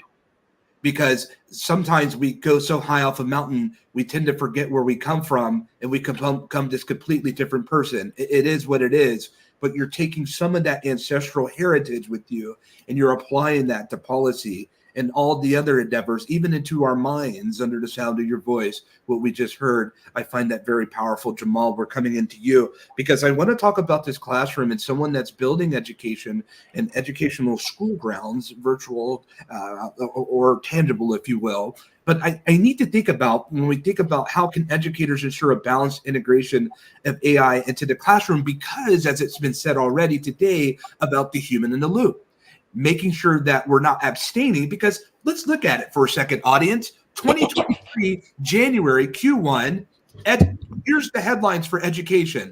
We're not using education. We're not using AI in our classrooms. We're not letting our students use AI.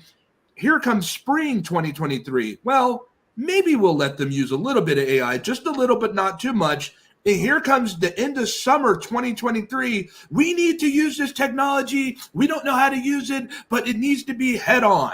Now, 2024, it's all up in the air, education, academia. So let's have a discussion where we're at today, not abstaining from this technology because we've taken in too much existential crisis from those that have no idea what they're talking about, but that's a whole different comment. But when we talk about it now, whether we like it or not, the relationship between human and AI has gotten closer than it's ever been. My question is this, Jamal. What does that relationship mean when it comes to balance in the classroom? And let me please, I beg you to add this caveat. When I was a kid, I was on the spectrum, ADHD, special education. Special education. The teachers cared for me more than what other standard normal teachers would, and we still care about our teachers. I just don't think that AI has the capability of caring for me like my second and third grade teachers did. I don't think it'll have the patience, and it certainly does not come from the neighborhoods where I came from as I lived in Germany, Texas, and California. Jamal, what does that relationship look like in the modern classroom, sir? So I first want to give like a quick shout to Ellie, you know, in coming from the South Bronx, coming from a place where I've had a chance to be inside the classrooms.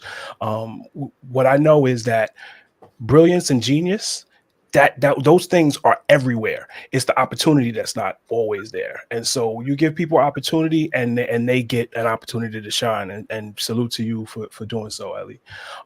In terms of the educators today, the challenge is that there's so much trash, like professional development and things like that, where teachers, you know, are like, it's another thing you want to give to me. And so you got to find ways to show them exactly how this is going to help. And there are teachers seeing. I was just at a great PD on Friday by AI for Education. So it's absolutely happening.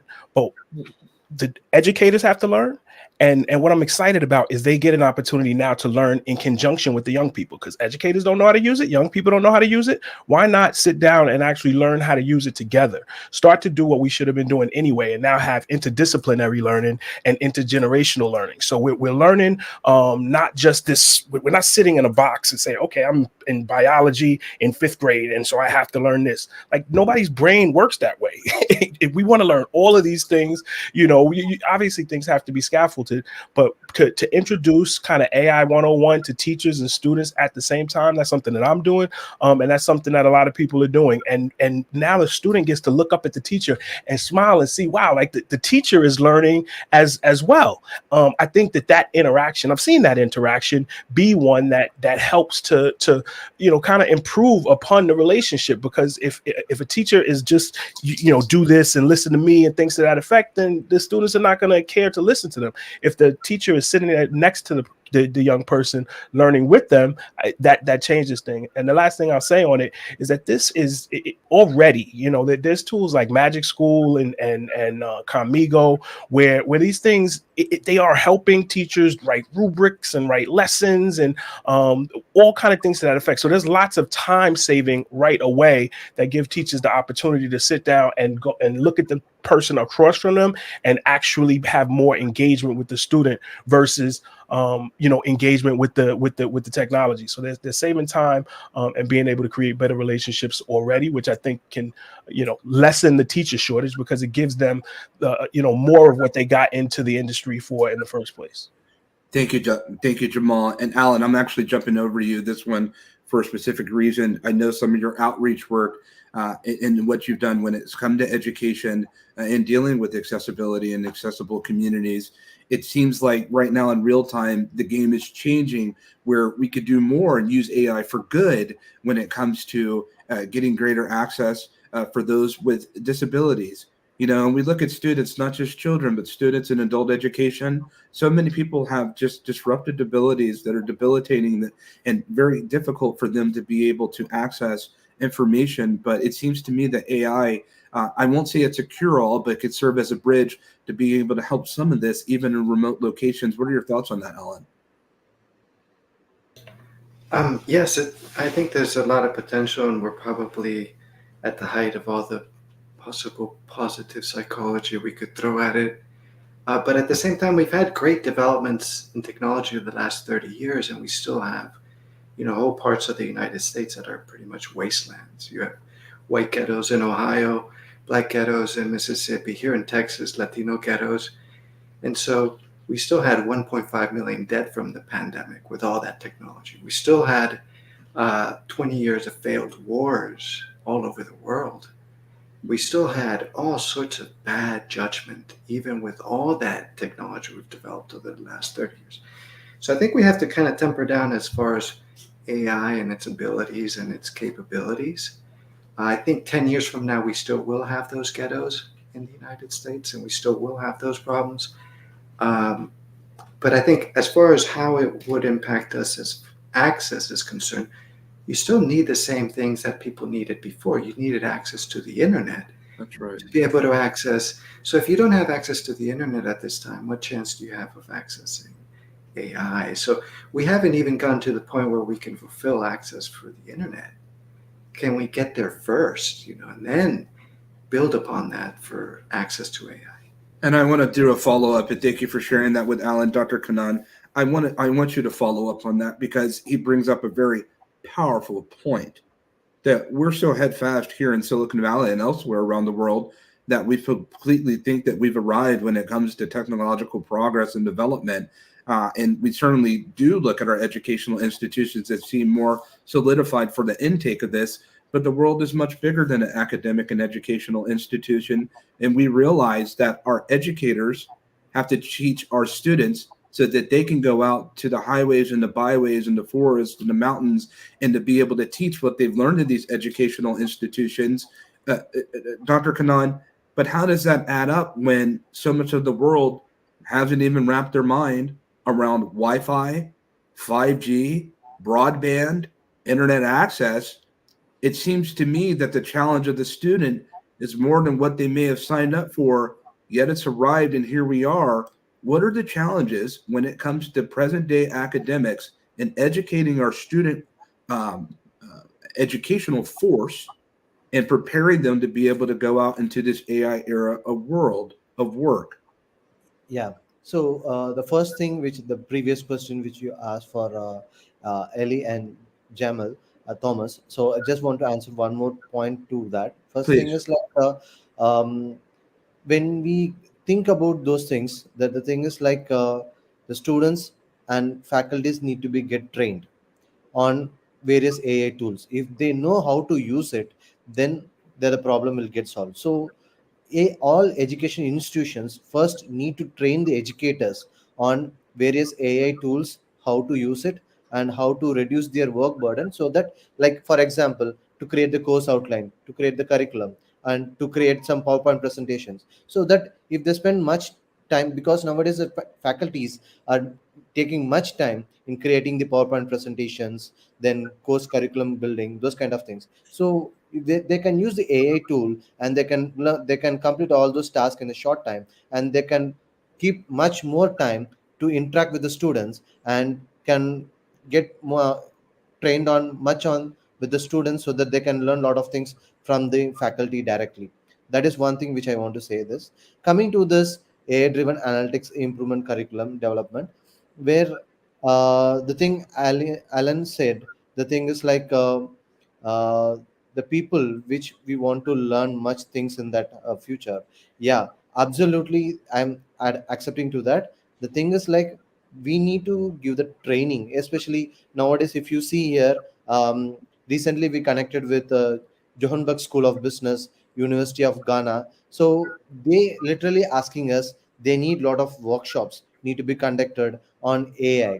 So we are supporting them, and they want Watson to be the knowledge partner in guiding them and monitoring them what kind of AI tools can be implemented for the students to work with that. And also the faculties are getting trained on how to do the literature survey, how to write an article using. So we are training on a lot of AI tools like litmap, uh, perplexity AI, then chat gpt on subscription as well as without subscription, how to use it. So in ethical way we are training those people, because all the peoples are not coming from technology aspect. So in that way we need to train all those people. Right. That is one thing. Second thing which I want to say about this broadband 5G and all. So in Watson we are creating a chatbots for each course, and for that you no need of any kind of internet, something like that. Once you install in your mobile, then you can use it for without internet, where if you ask any questions on the specific course, it will answer to you. You no need to completely read the study material from start to the conclusion. So simply what are the doubts you have, you just ask in the chatbot, it will answer to you. So that is what the trending technology is coming up into that. And we have signed an MOU with a Metalog company. It's a metaverse company. What they do in the sense, like if you want to build some course curriculum in the metaverse, where the people doesn't have the Oculus glasses to view in that, so we are creating in 3 platforms where the students and faculties can access the course curriculum not only with Oculus glasses, they can look into desktop, and also they can have access in mobile. So that is what the technology comes into the crucial role, where it makes very simpler to all the people across the globe. They can use it not only with Oculus, they can use in the mobile itself. That's what the technology now. Let's run with that. Let's Yeah. run with that, David. Let's just run with that, because what Dr. Kanan just expressed was so appropriate for where we're about to head right now. So, audience, I hope you're with us. Let's lean in for a moment. Let's gather closer, because we're about to take it there for a second and really wrap our minds around what Dr. Kanan just expressed. Who teaches the teachers? Who teaches the teachers? Because Dr. Kanan just expressed, when it comes to educators, we have to educate them, but who teaches the teachers, and who teaches those that teach the teachers? What I'm getting at is this. This is a very interesting consideration when you just talked about a chatbot. We're not here to offer confusion, but please just walk with us for a moment, audience. Let's look at this for a second, David. Here we are in a situation where a chatbot is justified. Let's look at one of the biggest gainful employees, and let's say here in the United States, it's truck drivers, and let's say men are the majority of those drivers until they're not. The delivery system has never been more abundant and ubiquitous in this modern era than it's ever been. And right now, we still can't find enough people to drive the trucks because we got to have our DoorDash and Amazon deliveries. Here's the consideration. It now seems that it may be justified for a robot to take that place because of demand. And if humankind doesn't want to take that job, me as a truck driver or an owner of a truck driving company, I can now justify robots driving these autonomous vehicles to be able to service humankind and mankind because of demand. But here's the consideration. As we move forward into AI adoption, we are going to see less and less jobs being taken away. More and more jobs, being taken away. But we did a study between January 1st of 2024 and January 12th, 2024. Over 110,000 people were laid off globally. Over 110,000 people were laid off from technology companies and banking just in 12 days of this month. But here's the consideration. Now all these people are laid off. They have no plan B, many of them. They want to go drive that truck, but the truck owner is saying it's too late. We have robots here. Here's my point. David, you are working in the world of robotics. You are working in the world of STEM. And we are telling our children across the country, no matter the color, no matter the gender, wherever they're at, we're telling them STEM is the way to go. They sign up for it. They do what they're supposed to do. But all of a sudden, when it comes to gainful employment, there may be a robot that did the interview process better than them. Robots, we don't have to give them benefits. We don't have to give them health care. We plug them in, turn it off at the end of the day. Here's where I'm getting at, David. Help me to understand and help us to understand the sense of this. There was a time where we talked about, as Dr. Furness talked about, the R2-D2s of the world. We talk about robots, and we left that in Star Trek, and we left that in Star Wars. But the reality is that it seems to me that these AIs that we're dealing with, they're about to have an embodiment when it comes to how they operate. And in some ways, these robots are here. What does this world look like when it comes to AI, robotics, and education? And what does it mean when we're integrating and preparing the teachers that teach the teachers? Who is doing the teaching? So it's a very good question. You know, what does it look like? It looks like leveraging data-driven insights. It looks like leveraging new and cutting-edge adaptive technologies. When we look at these different AI technologies, how are we tailoring these experiences for not only our learners, but for our educators and for our instructors? How are we tailoring these new experiences? Whether it's through, adaptive learning platforms, personalized content recommendation, new tutoring systems, language processing. How are we bringing all that together to not only facilitate new learning, but meeting, the diverse needs of our students?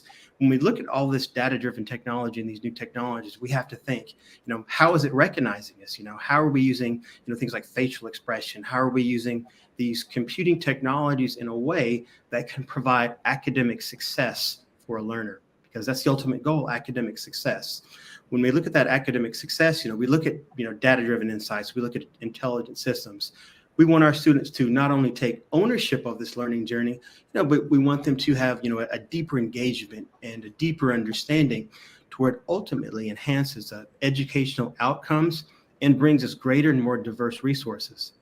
But who teaches the teachers, David?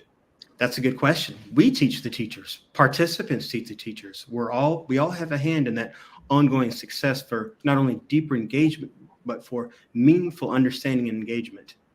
You know what I think, David? And then let's go one by one in a rapid fire. We'll close this thing out and get ready for day two. You know what I think?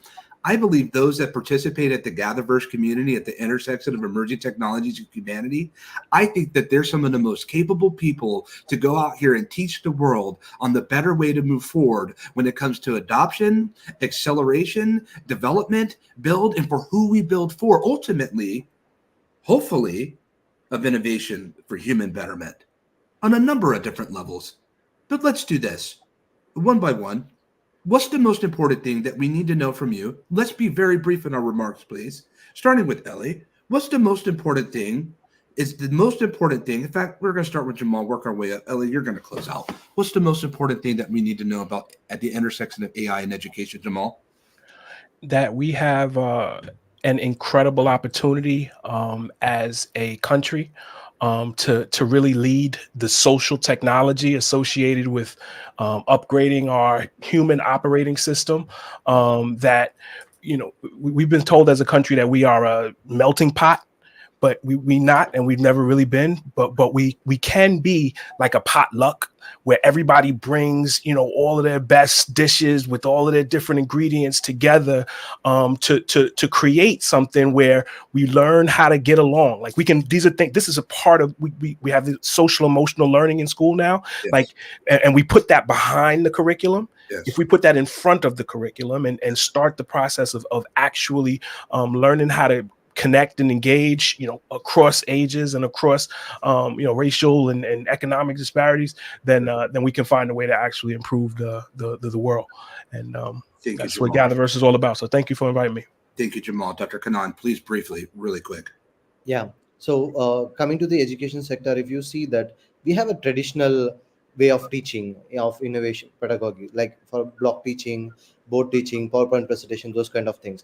But coming to the technology, as it's a competitive world where we need to build our skills, so technology plays a crucial role. So we need to make this technology as a new innovation pedagogy, and we need to implement in the education system that creates more gaming experience and new learning experience for the students.